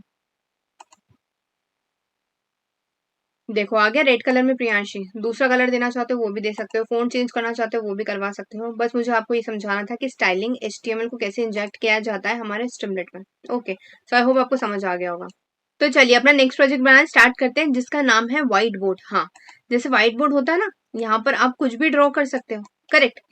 यहाँ से रीडू और अंडू भी कर सकते हो, करेक्ट। वैसे ही यहाँ से पूरा क्लियर भी कर सकते हो, डाउनलोड भी कर सकते हो। अगर कलर चेंज करना चाहो तो वो भी कर सकते हो। पेन का साइज या फिर ब्रश का साइज कम ज्यादा करना चाहो वो भी कर सकते हो। तो अगर ऐसा कोई व्हाइट बोर्ड आपको खुद का क्रिएट करना है स्ट्रीमलीट को यूज करके, तो वो भी कर सकते हो। कैसे, वो चलो बता देती हूँ मैं आपको। आइए अपने VS कोड पे। अब देखो, ये वाला व्हाइट बोर्ड खुद का क्रिएट करने के लिए आपको एक चीज इंस्टॉल करने की जरूरत होगी, वो होगा स्ट्रीमलीट ड्रॉएबल कैनवस। मतलब वो जो कैनवस दिख रहा है ना आपको, उसके सारी फीचर्स इंस्टॉल हो पाए या फिर इंपोर्ट कर सके हम अपने सिस्टम में, इसलिए। कैसे, उसकी कमांड देख लो यहाँ पर ध्यान से। Pip install Streamlit. अब उसके बाद ये वाला डैश लगाना, ड्रॉएबल, फिर से डैश और कैनवस। Now enter. अब मेरे सिस्टम में ऑलरेडी है, इसलिए रिक्वायरमेंट सेटिस्फाई बता रहा है, आपके सिस्टम में इंस्टॉल हो जाएगा। चलिए फिलहाल के लिए मैं इसको हटा रही हूँ, अपने स्ट्रीमलीट का ही लोकल होस्ट चलने दो। तो चलिए अब इसको इंपोर्ट भी कर लेते हैं। इंस्टॉल करने के बाद फ्रॉम स्ट्रीमलीट कैनवस, नहीं सॉरी, पहले ड्रॉएबल आएगा फिर कैनवस आएगा। अब उसके बाद इंपोर्ट कर लो किसको, ST कैनवस को। चलिए इतना काम हमारा यहाँ पर हो चुका है। अब उसके बाद एक टाइटल क्रिएट कर लेते हैं, उसके बाद बाकी का हम कोड लिखना स्टार्ट करेंगे। टाइटल तो ऑब्वियसली आपको सभी में क्रिएट करना ही पड़ेगा अपने ऐप के लिए। यहाँ पर जो भी नाम देना चाहो वहां पर दे सकते हो। इमोजी अगर देना चाहो तो इमोजी भी यूज कर सकते हो। मुझे कलर वाले इमोजी चाहिए, ये वाला ले लेते हैं, ये सही से काम करेगा। उसके बाद इसका नाम मैं यहाँ पर दे रही हूँ व्हाइट बोर्ड ड्रॉइंग ऐप। अब उसके बाद हम यहाँ पर साइड बार बनाएंगे। साइड बार क्यों बना रहे हैं, इसके लिए, ये साइड बार ही तो है, करेक्ट। तो इसके लिए हमें यहाँ पर साइड बार बनाना पड़ेगा। चलिए अब तो मैं बोल रही हूँ स्ट्रीमलीट को यूज करके हम यहाँ पर साइड बार क्रिएट कर लेते हैं। Dot header. चलिए हेडर क्या होगा, मतलब जो टाइटल होता है वो क्या होगा, वो होगा टूल्स। वो मैंने यहाँ पर दे दिया। अब यहाँ पर भी कुछ इमोजी यूज करना चाहो ना तो कर सकते हो, आपकी मर्जी। टूल यहाँ पर दे देते हैं, जो भी इमोजी आएगा मैं वही वाली लेने वाली हूँ। ओके सही, ये कोई सही इमोजी है नहीं बट ठीक है। इतना हमने यहाँ पर काम कर दिया है। अब उसके बाद मैं यहाँ पर कलर नाम से एक वेरिएबल बना रही हूँ। इस वेरिएबल का काम क्या होगा, सॉरी कलर का नाम हम सही से लिख देते हैं। देखो इस वाले वेरिएबल का काम क्या होगा, जो साइड बार में जितने भी कलर पिकर आ रहा है ना, जैसे कि यहाँ पे हम यहाँ से कलर पिक कर पा रहे हैं ना, ये जो पूरा फीचर आ रहा है इसको हमें बनाना है। तो ये जो भी स्टोर होगा ना, जो भी यूजर कलर सिलेक्ट करता है और वो कलर यहाँ पर स्टोर होगा इस कलर वाले वेरिएबल में, इसलिए। तो साइड बार में ये कलर पिकर भी आना चाहिए, साथ में जो जो भी कलर यूजर सिलेक्ट करता है वो भी इसी में स्टोर होगा। तो दोनों का इसी लाइन से होगा।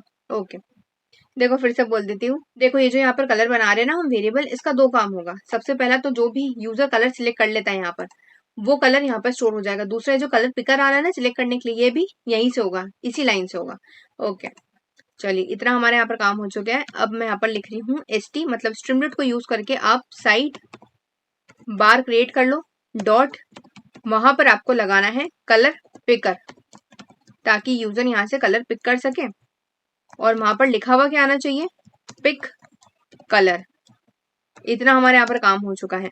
अब जो भी कलर यूजर पिक करेगा ना वहां पर लिखा हुआ आना चाहिए। तो कैसे लिखा हुआ आएगा, हैश लिखा हुआ आएगा, और जो भी फिर यूजर का कलर उसने पिक करा है उसका जो भी नाम है उस हिसाब से आ जाएगा। ओके कितने 1 2 3 4 5, ये जो डिफॉल्ट कलर मैं यहाँ पे सेट करना चाहती हूँ ना वो कर रही हूँ। देखो इसने ब्लैक कलर लिया है, डिफॉल्ट मैंने ब्लैक कलर सेट करा है। आप डिफॉल्ट व्हाइट भी कर सकते हो, रेड भी कर सकते हो, ब्लू भी कर सकते हो, जो भी डिफॉल्ट कलर है। अपन कोई सी वेबसाइट ओपन करते हैं वहां पे भी तो डिफॉल्ट डाटा आपको दिखता है ना, तो वैसे यहाँ पर एक डिफॉल्ट डाटा में सिलेक्ट कर रही हूँ। आप कुछ और भी कर सकते हो, ठीक है ये कर देते हैं एज अ विश। ओके चलिए नाउ एंटर। अब उसके बाद स्ट्रोक, स्ट्रोक क्यों? ताकि वो ब्रश की विड्थ डिसाइड कर सके। देखो यहाँ से ब्रश की साइज डिसाइड कर सके। वहां से हमने कोड अलग कर दिया है ना, इसलिए एरर बता दिया है उसने, क्योंकि लोकल होस्ट अभी भी ऑन है और यहाँ पर हम कोड आधा ही लिख रहे हैं, आधा नहीं है, इसलिए एरर बता रहे हैं। डोंट वरी, सही से काम करेगा। स्ट्रोक विड्थ मतलब जो भी ब्रश का साइज होगा ना, जो भी स्ट्रोक की विड्थ होगी ना, जो यूजर ने डिसाइड करी है, वो यहाँ पर स्टोर होगी। तो स्ट्रीमलाइट को यूज करके मैं बोल रही हूँ साइड बार मैं एक स्लाइडर भी बना दूं, ताकि वो ब्रश की साइज सिलेक्ट कर सके। और वहां पर लिखा हुआ भी आना चाहिए ब्रश साइज, ताकि यूजर के लिए हेल्पफुल है कि उसको क्या सिलेक्ट करना है यहाँ से। अब उसके बाद स्टार्टिंग पॉइंट और एंडिंग पॉइंट दे दो उस स्ट्रोक के विड्थ की, मतलब ब्रश के साइज की। तो यहाँ पर मैं दे रही हूँ 1 से लेकर के 20 तक के। उसके बाद एक डिफॉल्ट डाटा भी दे दो, यहाँ पर मैं 5 दे रही हूँ, आप कुछ और भी दे सकते हो, 0 भी दे सकते हो, एज अ विश। चलिए इतना हमारे यहाँ पर काम हो चुका है। उसके बाद अब देखो कैनवस क्रिएट कर रही हूँ मैं, एक बार यहाँ पर आके रिलोड करके देखते हैं कैसा दिख रहा है ये। देखो दिख रहा है, अच्छा दिख रहा है। यहाँ से आप जो भी कलर सिलेक्ट करना चाहो कर सकते हो। अभी फिलहाल व्हाइट बोर्ड नहीं आया, वो हमें यहाँ पर क्रिएट करना है, तो इसलिए आप कुछ भी ड्रॉ नहीं कर सकते हो, बट सिलेक्ट कर सकते हो। और मैंने यहाँ पर क्या रखा था, डिफॉल्ट डाटा 5, तो देखो 5 पे सिलेक्टेड है। आप कम ज्यादा भी कर सकते हो, 20 तक के मैंने इसको रेंज दी, इसलिए 20 आ रहा है। टूल्स आ रहा है, पिक कलर आ रहा है, ब्रश साइज आ रहा है, यहाँ से हटा भी सकते हो, ला भी सकते हो। चलिए इतना काम तो हमारा यहाँ पर हो चुका है। अब नेक्स्ट कैनवस को क्रिएट करने का हमारा मेन काम स्टार्ट होता है। तो कैनवस रिजल्ट, जो भी हमारा कैनवस क्रिएट होगा ना, जो भी रिजल्ट आएगा वो सारा इसमें स्टोर होगा, इसलिए एक वेरिएबल क्रिएट करा है। अब मैं बोल रही हूँ कि तुम एक कैनवस को क्रिएट करो, काई से, एसटी कैनवस से, करेक्ट। अब उस कैनवस की जितनी भी डिटेल्स आप चाहते हो ना, वो सब यहाँ पर दे दो, जो भी पास करना चाहते हो। तो मैं चाहती हूँ उसमें फिल कलर होना चाहिए, फिल कलर होना चाहिए ये वाला। कौन सा वाला? RGBA।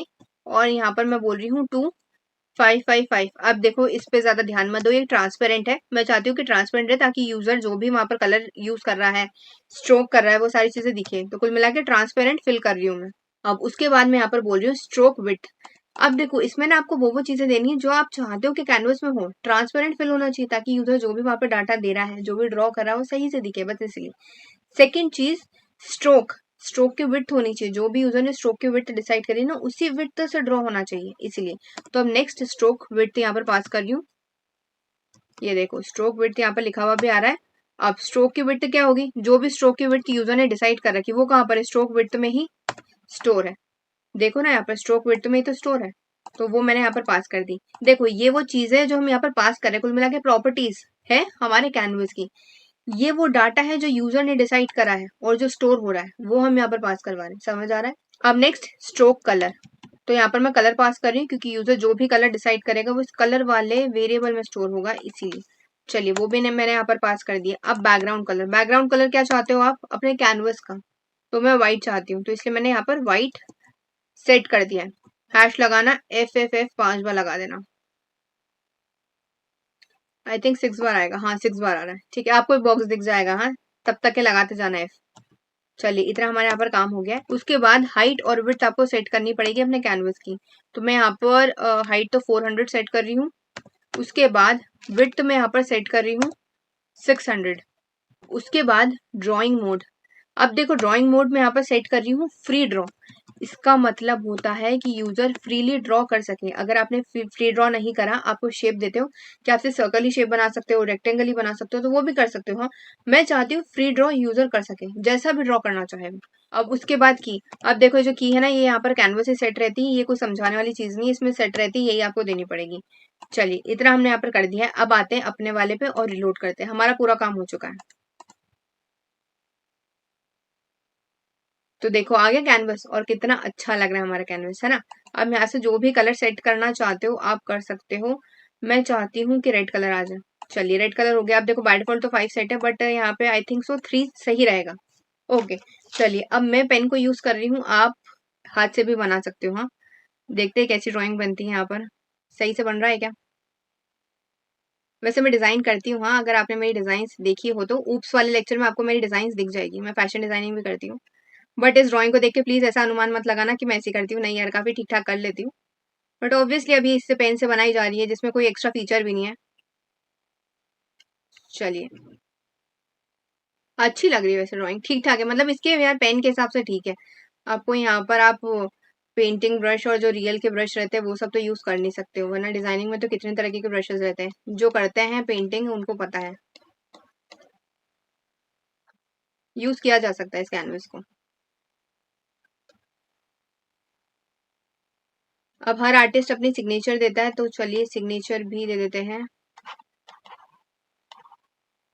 सो आई होप आपको अच्छा लगा होगा ये आर्ट। ओके, चलिए अब नेक्स्ट वाले प्रोजेक्ट पे चलते हैं हम। पर प्रोजेक्ट अच्छा था, मजा आया इसको बना के, है ना। तो चलिए अपना मेजर प्रोजेक्ट बनाना स्टार्ट करते हैं, जो कि होगा डाटा एनालिस्ट का प्रोजेक्ट। यहाँ पर हम डाटा के एनालिसिस करेंगे डैशबोर्ड को यूज करके। तो मतलब पूरा डैशबोर्ड हम बनाने वाले हैं, सभी तरीके के ग्राफ्स भी। ओके, कैसे बनाते हैं वो हम देख लेते हैं। अब देखिए स्टार्टिंग में हमारा जो प्रोजेक्ट रहेगा वो कुछ इस टाइप से दिखने वाला है। अभी शायद सिंपल दिख रहा होगा, देखना बहुत डायनेमिक प्रोजेक्ट है, डोंट वरी। इस वाले बटन के ऊपर आप क्लिक करके अपनी सीएसवी वाली फाइल को अपलोड कर सकते हो यहाँ से। सीएसवी फाइल कैसे दिखती है वो आपको समझा देती हूँ, अगर नहीं पता है तो। ऐसा कॉमा से सेपरेटेड रहता है डाटा। हाँ, एक्सेल में क्या रहता है, ऐसा कॉलम्स और रोज में रहता है, करेक्ट। डाटा फ्रेम्स में भी ऐसा रहता है, पांडा को यूज करके हम करते हैं, करेक्ट। बट जो सीएसवी वाली फाइल रहती है ऐसा कॉमा से सेपरेटेड रहती है। तो अब ये पूरी है हमारी हेडिंग, जो कॉलम्स की हेडिंग रहती है ना, ये वो है प्रोडक्ट कैटेगरी सेल्स प्रॉफिट और क्वांटिटी, और उसका जो डाटा है वो ये है जो रोज के फॉर्मेट में रहता है, वो सारा ये है। तो अगर कॉमा से सेपरेटेड है तो आपको पहले इसको एक्सेल में कन्वर्ट करना पड़ेगा। अब एक्सेल में आप कन्वर्ट करो, उससे बेहतर है कि हम पांडास को यूज करके डाटा फ्रेम में कन्वर्ट करवा सकते हैं, करेक्ट। तो वो हम कर लेंगे। अब एक बार हम देख लेते हैं प्रोजेक्ट दिखने कैसे वाला है। इसके ऊपर जाओ, जैसे ही आप इस वाले बटन के ऊपर क्लिक करोगे ना, आपके सिस्टम में जो भी फाइल है वहां से वो सिलेक्ट करने देगा। तो कोई सी भी सीएसवी वाली फाइल को डाउनलोड कर लेना। नहीं पता है कैसे डाउनलोड करते हैं सीएसवी वाली फाइल, मैं आपको समझा देती हूँ। देखो, यहाँ पर आना गूगल पे, सीएसवी सैंपल फाइल डाउनलोड पे जाना, मतलब ये लिखना अपने सर्च पे, तो आपको सैंपल फाइल्स मिल जाएगी। कोई सी भी आप सैंपल फाइल उठा सकते हो, हाँ, सीएसवी की, उसको डाउनलोड कर लेना अपने सिस्टम में। देखो इतनी सारी फाइल्स है, उसको डाउनलोड कर लेना अपने सिस्टम में, और अपने प्रोजेक्ट में टेस्टिंग के लिए आप यूज कर सकते हो। ओके, अब देखिए मैं इस पे क्लिक कर रही हूँ, मैंने डाउनलोड कर ली थी फाइल। ओपन, देखिए फाइल ओपन हो गई। अब देखिए हमारा प्रोजेक्ट कुछ इस टाइप से दिखने वाला है। कितना अच्छा लग रहा है प्रोजेक्ट, पूरा डाटा भी दिख रहा है।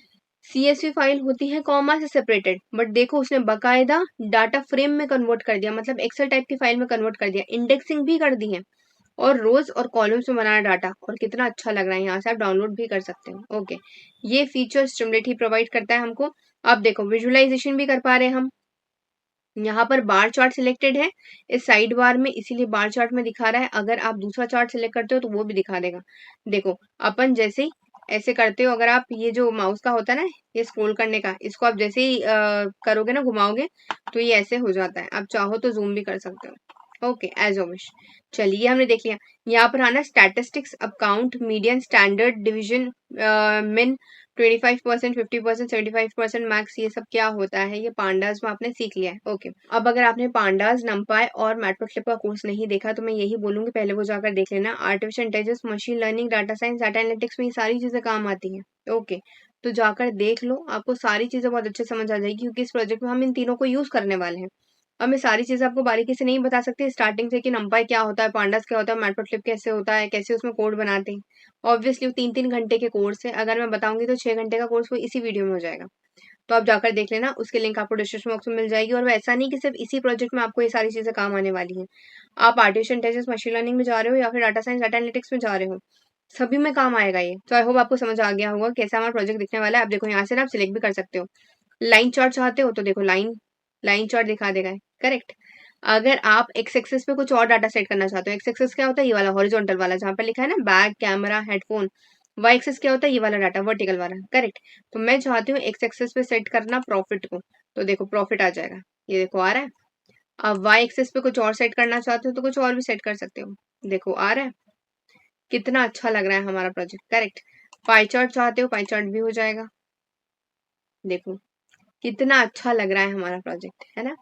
तो ऐसा अगर कुछ प्रोजेक्ट बनाना चाहते हो, और ये वाला पूरा जितनी भी डिटेल्स है, स्टैटिस्टिक्स है, वो सारे इसी के बारे में, जो हमने यहाँ पे सिलेक्ट करा है डाटा।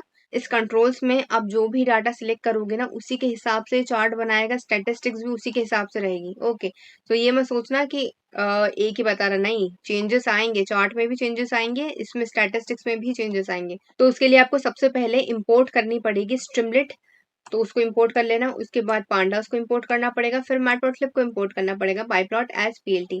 ये सारी चीजें क्या है प्लीज उस वाले कोर्स में जाकर के देख लेना। ओके, बहुत बड़ा लेक्चर हो जाएगा अदरवाइज, वरना मैं समझा देती, कोई दिक्कत नहीं थी, ठीक है। उसके बाद स्ट्रीमलेट को यूज कर रही हूँ मैं। अब देखो, मैं चाहती हूँ कि पेज का सेटअप हो जाए। क्या चाहती हूँ कि पेज का सेटअप हो जाए, तो उसके लिए मैं यहाँ पर लिख रही हूँ सेट पेज और कॉन्फ़िग।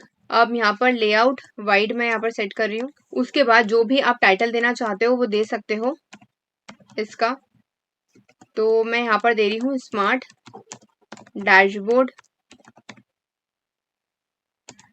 Data analytics. चलिए, इमोजी इमोजी लगाना चाहते हो तो लगा लेना, मैं नहीं लगा रही हूँ। ओके, अब देखो ध्यान से एक चीज देखो, वो जो हमने बटन पे क्लिक करा था ना ब्राउज पे, और सारी फाइल्स वो ले पा रहा था हमारे सिस्टम में, वो फीचर कैसे बनाते हैं वो देख लो यहाँ पे ध्यान से। जो भी फाइल यूजर सिलेक्ट करेगा वो इसमें स्टोर होगी, इसलिए एक वेरिएबल क्रिएट करी हूँ। अब मैं बोल रही हूँ स्ट्रीमलीट को कि तुम एक काम करो, फाइल अपलोडर वाला जो फीचर होता है ना उसको ले आओ। क्या करो, फाइल अपलोडर वाला जो फीचर होता है उसको ले आओ। अब वो फाइल किस टाइप की होगी, सीएसवी होगी, एक्सेल होगी, क्या होगी, वो हमें बाद में बताना पड़ेगा, वो हम आगे देख लेंगे। अभी फिलहाल के लिए आप ना ये लिख दो कि वहां पर दिखने क्या वाला है। जब भी यूजर अपलोड करेगा उसकी फाइल तो वहां पर दिखने क्या वाला है। अब उसके बाद ना आपको पेरेंथेसिस के अंदर लिखना पड़ेगा यूजर के लिए कि यहाँ पर ना आप सीएसवी वाली फाइल को ही अपलोड करो, क्योंकि अगर आपने दूसरी फाइल अपलोड कर दी तो हमारा अभी फिलहाल ऐप सिर्फ सीएसवी वाली फाइल को ही मैनेज कर पा रहा है। तो इसलिए मैंने यहाँ पर लिख दिया ताकि वो डाटा फ्रेम में उसको कन्वर्ट कर देगा रो और कॉलम के फॉर्म में। तो ये मैंने यहाँ पर लिख दिया। अब उसके बाद फाइल जिसने भी अपलोड करी यूजर ने, तो उसने सीएसवी वाली फाइल अपलोड करी, तो अब हमें हमारे कोड एडिटर को बताना तो पड़ेगा ना कि फाइल को आप रीड करो सीएसवी के तरीके से। आप ये समझो कि वो सीएसवी वाली फाइल है और उस हिसाब से उसको रीड करो। तो यहाँ पर मैं बता रही हूँ कि आप एक काम करो, पांडास को यूज करके अपनी फाइल को एज सीएसवी रीड करो। कौन सी वाली फाइल को, इस वाले फाइल को, जो फाइल वाले वेरिएबल में स्टोर है ना उस वाली फाइल को आप रीड करो सीएसवी के हिसाब से। ओके, और जब आप रीड कर लोगे वो डाटा को आप यहाँ पर डीएफ में स्टोर कर लो, ताकि हमें जब भी यूज होगा हम डीएफ को यूज कर सकते हैं। तो अब नेक्स्ट है हमारा डाटा प्रीव्यू। तो उसमें मैंने यहाँ पर बताया कि स्ट्रीमलीट को यूज करके एक सब हेडर बना दो डाटा प्रीव्यू का, जो वो डाटा फ्रेम में कन्वर्ट हो जाएगा ना रोज और कॉलम्स में डाटा, और जो जैसे दिखेगा, ये देखो यहाँ पर रोज और कॉलम्स में डाटा कन्वर्ट हो गया है, तो डाटा प्रीव्यू दिख रहा है यहाँ पर, बस इसीलिए मैंने यहाँ पे सब हेडिंग दी है उसको। ओके, तो चलिए सब हेडिंग तो हमने यहाँ पर दे दी है डाटा प्रीव्यू की। अब उसके बाद हमें डाटा प्रीव्यू एक्चुअल में करवाना पड़ेगा, मतलब रोज और कॉलम के फॉर्मेट में दिखाना पड़ेगा। तो उसके लिए मैंने यहाँ पर लिखा है कि स्ट्रीमलीट को तुम यूज करो और डाटा फ्रेम में उसको कन्वर्ट कर दो। किसको डाटा फ्रेम में कन्वर्ट करोगे, जो डीएफ में स्टोर है, डीएफ में वो वाली फाइल स्टोर है जो हमने अपलोड करी, मतलब जो यूजर ने अपलोड करी सीएसवी के फॉर्मेट से, और उसने रीड कर ली है, रीड कर ली है, अभी कन्वर्ट नहीं हुई है, अभी कन्वर्ट नहीं हुई रोज और कॉलम्स के फॉर्मेट में। फिर से बोल रही हूँ, डीएफ में सिर्फ सीएसवी वाली फाइल का डाटा स्टोर है जो उसने रीड करा है पांडास को यूज करके, कन्वर्ट नहीं किया है। कन्वर्ट इस वाली लाइन से कर रहा है, जैसे हमने लिखा ना डाटा फ्रेम, तो इस वाली लाइन से वो कन्वर्ट कर देगा रोज और कॉलम के फॉर्मेट में। देखो नेक्स्ट है हमारा न्यूमेरिक कॉलम्स। अब इसका काम क्या होगा वो ध्यान से सुन लो। मैं चाहती हूँ कि वाई एक्सिस पे सिर्फ वही वाला डाटा है जो न्यूमेरिक के फॉर्मेट में, नंबर फॉर्मेट में है डाटा। देखो अभी समझाती हूँ, आपको अच्छे समझ आ जाएगा, डोंट वरी। फिलहाल हमारा डाटा कैसा है, प्रोडक्ट है, कैटेगरी, सेल्स है, प्रॉफिट है, क्वांटिटी है। अब इसमें नंबर के फॉर्मेट में कौन कौन से डाटा है, सेल्स है, प्रॉफिट और क्वांटिटी है, बाकी तो स्ट्रिंग टाइप का डाटा है। अब मुझे बताओ, अगर मैंने यहाँ पर एक्स एक्सिस में भी और वाई एक्सिस में दोनों में ऐसा डाटा लिख दिया जो कैलकुलेट नहीं किया जा सकता, जैसे कि यहाँ पर हम ऑप्शन दे रहे हैं कि आप कुछ भी सिलेक्ट कर सकते हो, तो यहाँ पर जितने भी कॉलम्स थे ना ऊपर टॉप पे देखो, जितने भी कॉलम्स थे वो सारे मैंने एक्स एक्सिस में देगा दिए, तो आप कुछ भी सिलेक्ट कर सकते हो इनमें से।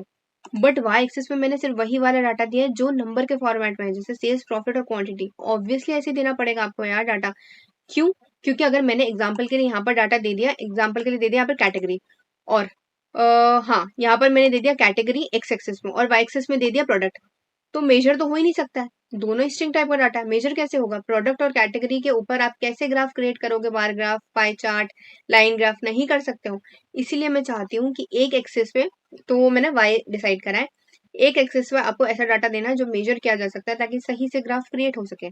अब वो डाटा जो नंबर के फॉर्मेट में है उसको मैं यहाँ पर स्टोर करवा रही हूँ न्यूमेरिक कॉलम्स में। तो जब भी हमें वाई एक्सिस के लिए जरूरत पड़ेगी यहाँ पर क्रिएट करने के लिए, तब हम उसको दे देंगे, क्या देंगे, ये देंगे न्यूमेरिक कॉलम्स। ओके, वही मैंने यहाँ पर लिखा है कि डीएफ में जो डाटा स्टोर है ना सीएसवी वाली फाइल को जो आपने रीड करा है, उसमें से आप एक काम करो, सिलेक्ट करो, उस वाले डाटा को सिलेक्ट करो जिसका टाइप नंबर है। ओके, और कॉलम्स टू लिस्ट में आप उसको कन्वर्ट कर देना, ताकि हम वहां पर दे सके ड्रॉप डाउन में, या फिर आप बोल लो सिलेक्ट बॉक्स में। ओके, चलिए आई होप आपको इतना पार्ट समझ आ गया होगा। अब नेक्स्ट चीज है यहाँ पर साइड बार कंट्रोल्स। अभी आपको बनाना पड़ेगा, वो क्या है, ये पूरा कंट्रोल्स आपको यहाँ पर बनाने पड़ेंगे, तो वो हम यहाँ पर बना लेते हैं। आते हैं अपने वाले वीएस कोड पे। अब यहाँ पर मैं बोल रही हूँ कि स्ट्रीमलीट को यूज करके आप एक साइड बार बनाओ, जो कि बना लेंगे हम। उसका जो हेडर रहेगा ना, मतलब उसका जो टाइटल रहेगा ना, वो कंट्रोल्स रखो।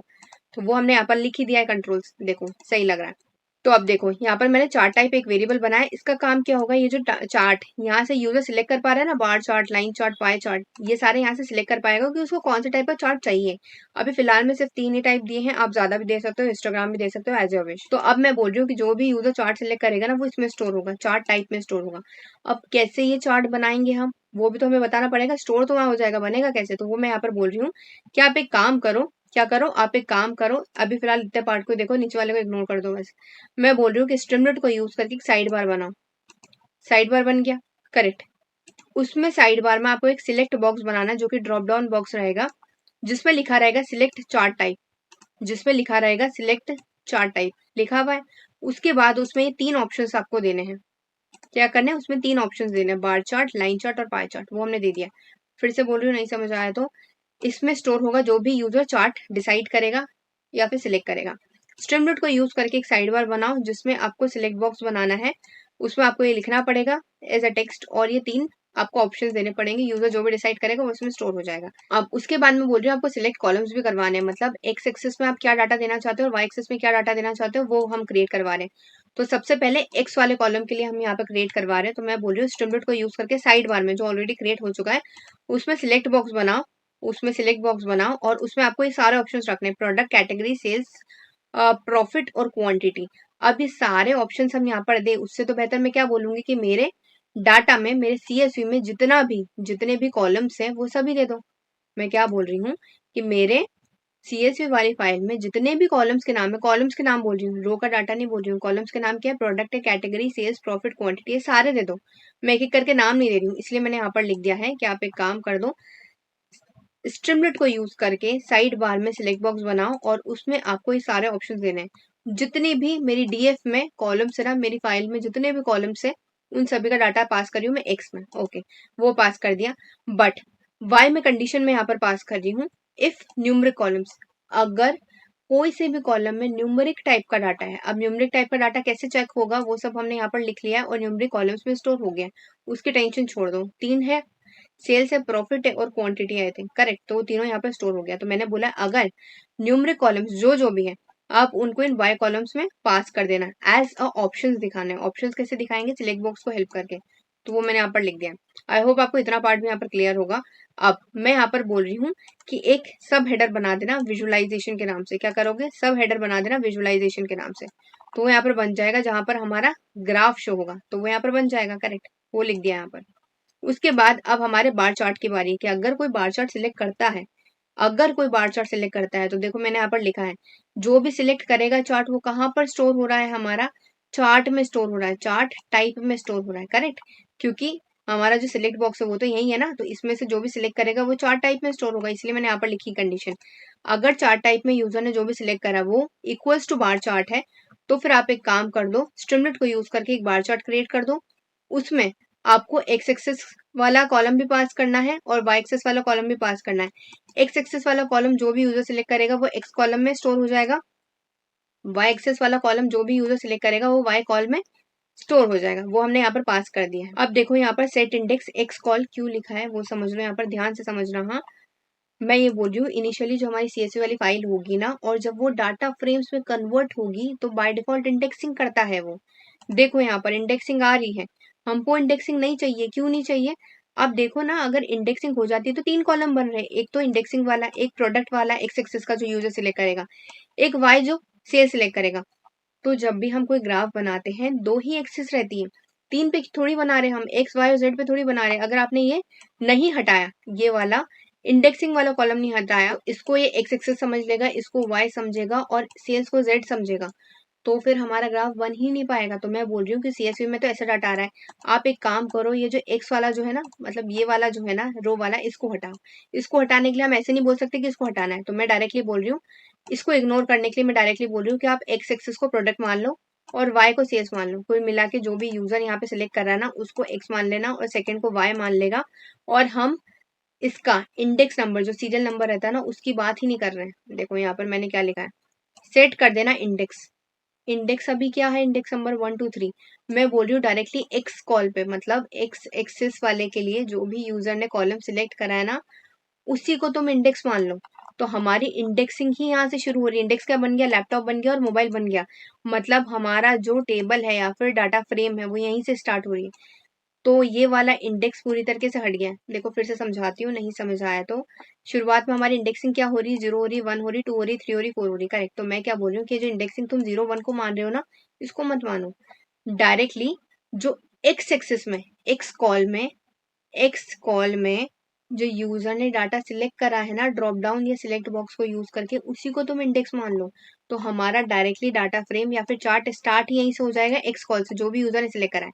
फिलहाल प्रोडक्ट सिलेक्ट करा है, अगर उसने कुछ और भी सिलेक्ट कर लिया तो वहीं से अपनी टेबल स्टार्ट हो रही है, इसी को हमने इंडेक्स बना दिया। ठीक है, समझ आ रहा है। इसी को, प्रोडक्ट को हमने इंडेक्स बना दिया, इसी को देखो यहाँ पर लिख देती हूँ, इसी को, प्रोडक्ट को हमने यहाँ पर इंडेक्स बना दिया है। क्लियर है। तो हमारा जो चार्ट है या फिर हमारा जो टेबल है वो यहीं से स्टार्ट हो रही है। क्लियर। तो वही मैंने यहाँ पर बताया। तो आपको इंडेक्स 1 2 3 को नहीं मानना है, अब डायरेक्टली जो भी एक्स एक्सिस में यूजर ने सिलेक्ट करा है उसी को मानना है। चलिए, इतना हमारे यहाँ पर काम हो गया है। उसके बाद लाइन चार्ट के लिए मैं यहाँ पर लिख रही हूँ कि अगर यूजर ने चार्ट टाइप में लाइन चार्ट सिलेक्ट करा है तो फिर आप एक काम करो, स्ट्रीमलीट को यूज करके लाइन चार्ट आपको क्रिएट करनी है। जो भी यूजर ने एक्स कॉल में सिलेक्ट करा और वाई कॉल में सिलेक्ट करा है तो एक्स और वाई एक्सेस में उसको पास कर देना। और फिर से मैं यही बोल रही हूँ कि इंडेक्स आप एक्स कॉल को ही बना दो, 0 1 2 को मत बनाओ, एक्स कॉल को इंडेक्स बना दो, ताकि हमारी टेबल ही वहीं से शुरू हो। ओके, ताकि 3 एक्सेस नहीं बने, 2 ही बने, बस इसलिए। उसके बाद मैं यहाँ पर पाई चार्ट बना रही हूँ। पाई चार्ट का लॉजिक बहुत बड़ा है, 1 घंटा लगेगा। मैटप्लॉटलिब वाला कोर्स देख लेना, बहुत अच्छे से आपको समझाया वहाँ पे। ऑब्जेक्ट ओरिएंटेड एपीआई को यूज करके कैसे आप चार्ट बनाते हो वो भी समझाया, वो बहुत एडवांस टॉपिक होता है और इंटरव्यू पर्सपेक्टिव से बहुत इंपॉर्टेंट है। मैटप्लॉटलिब का फुल कोर्स देख लेना, पूरा अच्छे समझ आ जाएगा। ओके, तो यहाँ पर मैं बोल रही हूँ, अगर चार्ट टाइप पाई चार्ट है, जो भी यूजर ने सिलेक्ट करा, अगर वो पाई चार्ट है तो फिर आप एक काम करो, पाई चार्ट बना दो। उसके बाद ग्रुप बाय को यूज करके बना देना, और सम और ये सारी चीजें क्या होती है मैटप्लॉटलिब में बहुत अच्छे से समझाया, आधे घंटे में मैंने पूरी डिटेल में आपको समझाया, देख लेने वाला लेक्चर। उसके बाद यहाँ पर फिगर दिया है, एक्सेस दिया है ताकि वो क्रिएट हो पाए पाई चार्ट। उसके बाद मैंने फिगर का साइज ये दे दिया है, सब प्लॉट यहाँ पर यूज करा है पाई प्लॉट को यूज करके। ठीक है, ये सारी चीजें भी आपको वहां पर समझ आ जाएगी। उसके बाद ऑब्जेक्ट ओरिएंटेड एपीआई को यूज करा है, जिसने भी मैटप्लॉटलिब का कोर्स देख लिया है, ए एक्स को देखकर ही समझ आ गया होगा ऑब्जेक्ट ओरिएंटेड एपीआई का यूज किया गया है, करेक्ट। पाई चार्ट का यहाँ पर डाटा पास कर दिया है। उसके बाद ये उसका सिंटेक्स है, कैसे हमें शो करवाना है, परसेंटेज और ये सारी चीजें। ये एंगल दे दिया है हमने यहाँ पर, ये सारी चीजें क्या होती है अच्छे से आपको समझ आ ही गया होगा, मैटप्लॉटलिब में आपने समझा होगा तो। चलिए, उसके बाद पाई प्लॉट को यूज करके हमने एक फिगर क्रिएट करा लिया, वो पूरा पाई चार्ट क्रिएट करा लिया। ओके, उसके बाद यहाँ पर मैं सब हेडिंग दे रही हूँ स्ट्रीमलीट को यूज करके, स्टैटिस्टिक्स। देखो ये रही स्टैटिस्टिक्स, जो हेडिंग दिख रही है ना, इसकी डिटेल्स दिखाने के लिए वो मैंने यहाँ पर पास कर दी है। चलिए, अब उसके बाद मैं यहाँ पर बोल रही हूँ आप राइट करो, क्या राइट करोगे, वाई कॉल का पूरा डिस्क्रिप्शन आपको राइट करना है। ये भी आपको समझ आ गया होगा मैटप्लॉटलिब में कैसे मैंने आपको समझाया। अब एक चीज यहाँ पर समझ लो, ये जो होता है काउंट, मीन, स्टैंडर्ड डेविएशन, मिन, 25%, 50%, 75% मैक्स, इन सबके कैलकुलेशंस होते हैं फाइंड आउट करने के। वो मैंने पांडास में, नंपाई में और मैटप्लॉटलिब में समझाया बहुत अच्छे से। कुछ चीजें किसी लेक्चर में, कुछ किसी में, तो अगर आप तीनों देख लोगे आपको सारी चीजें समझ आ जाएगी कैसे इनके कैलकुलेशंस होते हैं। बहुत डिटेल में आपको पूरा लिख कर समझाया मैंने, इसे जाकर देख लेना। ओके, आपको काम आएंगे AIML, data science, data analytics में। उसके बाद एल्स में मैंने एक कंडीशन लगा दी, वार्निंग लगाई है कि अगर कोई ऐसा कॉलम उसको मिलता है जिसमें न्यूमेरिक डाटा ही नहीं है, तो फिर वो कैसे स्टैंडर्ड डेविएशन कैलकुलेट करेगा, कैसे मैक्स कैलकुलेट करेगा, कैसे 25% कैलकुलेट करेगा, ऑब्वियसली। तो वहां पर लिखा हुआ आ जाना चाहिए कि मुझे तो कोई भी न्यूमेरिक कॉलम मिला ही नहीं, तो मैं डाटा को कैलकुलेट कैसे करूँ। चलिए, इतना हमारा काम हो गया। अब इसको रिलोड करके देखते हैं। यहाँ पर ये देखो आ गया, यहाँ पर ब्राउज पे क्लिक करना, आप CSV वाली फाइल दे देना, ओपन। अब देखिए पूरा प्रीव्यू आ गया है ना। यहाँ पर कॉलम्स शो हो रहे हैं, टोटल जितने भी कॉलम्स है उनका डाटा शो हो रहा है। इंडेक्सिंग बाय डिफॉल्ट हो ही गई है डाटा फ्रेम को यूज करके। यहाँ पर जिस भी टाइप का आप चार्ट क्रिएट करना चाहते हो उसको सिलेक्ट कर सकते हो, देखो आ गया। यहाँ पर एक्स एक्सिस में सारे कॉलम्स, जितने भी कॉलम्स हमारी फाइल में सब शो हो रहे हैं। ओके, अब इस बात का ध्यान रखना है, डायनेमिक तरीके से काम कर रहा है। मैंने इसको नहीं बोला है कि आपको एक्स एक्सिस में प्रॉफिट सिलेक्ट करना है या फिर प्रोडक्ट में से सिलेक्ट करना है सेल्स प्रॉफिट, नहीं, मैं इसको बोल रही हूँ जितने भी कॉलम्स है, आप अगर यहाँ पर मैंने क्या दिया है, सेल्स का एग्जांपल दिया है। ओके, आप अगर एम्प्लॉय का डाटा दे रहे हो, स्टूडेंट का डाटा दे रहे हो, कॉलेज का डाटा दे रहे हो, कोई सा भी डाटा दो, सबके लिए काम करेगा। तो ये डायनेमिक तरीके से काम कर रहा है। मैंने कंडीशन ही उसमें ऐसी लगाई है कि आपको वाई एक्सिस में ऐसा वाला डाटा लेना है जो न्यूमेरिक टाइप का हो। अगर आप कॉलेज का भी एग्जाम्पल ले लोगे ना और उसका डाटा भी वहाँ पर पास करोगे तो भी न्यूमेरिक टाइप का डाटा होगा, जैसे स्टूडेंट के परसेंटेज हो गए, फीस हो गई, कौन से ईयर में उन्होंने एडमिशन लिया था, तो उसी टाइप का डाटा वो लेगा। ओके, तो वहां पर कंडीशन ही हमने डायनेमिक लगाई है ताकि वो हर तरीके के प्रोजेक्ट के लिए सही से काम करे। और एक्स एक्सिस में तो उसको डायरेक्टली बोल रही हूँ कि जितने भी कॉलम है सब ले लो, चल जाएगा। ओके, उसके बाद विजुअलाइजेशन हम यहाँ पर करवा रहे हैं, जो भी आप यहाँ पे चार्ट डिसाइड करोगे, सिलेक्ट करोगे, उस हिसाब से विजुअलाइजेशन यहाँ पर हो जाएगा। चलिए, बहुत सही से बता रहा है ये। उसके बाद स्टैटिस्टिक्स, ठीक है, तो स्टैटिस्टिक्स भी सही से बता रहा है। अब आप सब सोच रहे होंगे कि यहाँ पर हमने y को ही क्यों दिया है ना? स्टैंडर्ड डिवीजन और जितनी भी चीजें हैं वो स्ट्रिंग टाइप के डाटा के लिए कैसे काम करेगी, क्योंकि हमने एक्स एक्सिस में तो सारे तरह के कॉलम्स पास कर दिए, इसीलिए। तो आई होप आपको क्लियर हो गया होगा कैसे काम करता है ये प्रोजेक्ट। अगर अच्छा लगा हो वीडियो तो प्लीज सब्सक्राइब कर देना चैनल को। बहुत ज्यादा मेहनत लगती है वीडियोस बनाने के लिए। मेरा प्रॉमिस है आपको, अगर आप ये वाला चैनल ग्रो कराते हो और शेयर करते हो तो data analytics, data science, artificial intelligence और मशीन लर्निंग सारी चीजें आपको डिटेल में 100% फ्री ऑफ कॉस्ट आपको इसी चैनल पे सिखा दूंगी। आपको सब्सक्राइब करना पड़ेगा और शेयर भी करना पड़ेगा इस वाले कोर्स को, और सपोर्ट भी दिखाना पड़ेगा, तभी मुझे मोटिवेशन मिलेगा और ज्यादा कोर्स लेकर आऊंगी। क्योंकि एक वीडियो में बहुत मेहनत लगती है, इतना अच्छे से कंटेंट डिसाइड करो, बनाओ, रिकॉर्ड करो, एडिट करो, अपलोड करो, सच में। और हाँ, एक और चीज, आप सभी के मेरे पास कमेंट्स आते हैं कि मैम नोट्स दे दो, नोट्स दे दो। तो मैं बोल रही हूँ कि अगर आपको नोट्स चाहिए, पाइथन आर्टिफिशियल इंटेलिजेंस के नोट्स चाहिए, तो मेरे पास फुल नोट्स है। टोटल आई थिंक 76 पेजेस के नोट्स हैं। उसमें आपको प्रैक्टिस क्वेश्चंस भी मिलेंगे विद सॉल्यूशंस, प्रोजेक्ट्स भी मिलेंगे जो मैंने यूट्यूब पे पढ़ाए हैं, वो प्रोजेक्ट्स भी हैं, एक्स्ट्रा प्रोजेक्ट्स भी हैं जो इसमें प्रैक्टिस क्वेश्चन सॉल्व करे, वो भी है, कुछ एक्स्ट्रा क्वेश्चंस भी है, इंटरव्यू क्वेश्चंस भी है, और सारे नोट्स भी है डेफिनेशन के साथ, एग्जाम्पल के साथ है, बहुत ईजी लैंग्वेज में। अगर आप उनको परचेज करना चाहते हो कर सकते हो, आर्टिफिशियल इंटेलिजेंस और पाइथन के। नंपाई के भी नोट्स मिल जाएंगे आपको, पांडास के भी नोट्स मिल जाएंगे, मैटप्लॉटलिब के भी नोट्स मिल जाएंगे, एसक्यूएल के भी नोट्स मिल जाएंगे। उसमें भी मैंने 25 से ज्यादा इंटरव्यू क्वेश्चन दिए एसक्यूएल में, उसके साथ साथ प्रोजेक्ट्स भी दिए हैं। ओके, मतलब इंपॉर्टेंट क्वेश्चंस भी दिए, कितनी कमांड्स होती है, क्या होती है, सारी चीजें बहुत डिटेल में, बहुत इजी लैंग्वेज में उसमें लिखी हुई है। मेरी गारंटी, अगर आपने उस नोट्स को एक बार रीड भी कर लिया ना तो आपको समझ आ जाएगा कि क्या है वो कोर्स। और एक्सेल के भी नोट्स चाहिए, स्ट्रीमलीड के नोट्स चाहिए, तो आप ये सारे नोट्स परचेस कर सकते हैं। मेरा व्हाट्सएप नंबर आपको डिस्क्रिप्शन बॉक्स में मिल जाएगा, उसमें मैसेज कर लेना, मेरी टीम आपसे कांटेक्ट करेगी और आप परचेस कर सकते हो नोट्स को।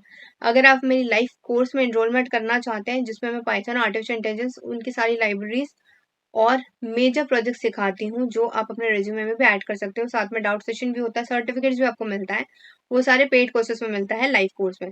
अगर आप उसमें मुझे एनरोलमेंट करना चाहते हो तो व्हाट्सएप नंबर आपको डिस्क्रिप्शन बॉक्स में मिल जाएगा, जाकर आप मैसेज कर देना, मेरी टीम आपका एनरोलमेंट कर देगी लाइव कोर्स में। हर 25 डेज में नई बैच स्टार्ट होती है, तो आप जाकर मैसेज कर सकते हैं। तो अगर वीडियो अच्छा लगा हो तो प्लीज सब्सक्राइब कर देना, चैनल को लाइक करना, शेयर करना, और कमेंट्स में बताना कैसा लगा वीडियो। और जितना ज्यादा आप इस चैनल को ग्रो करवाओगे, मैं उतने ज्यादा कोर्सेज लेकर आ पाऊंगी obviously. Okay, so thank you so much for watching, see you in the next video.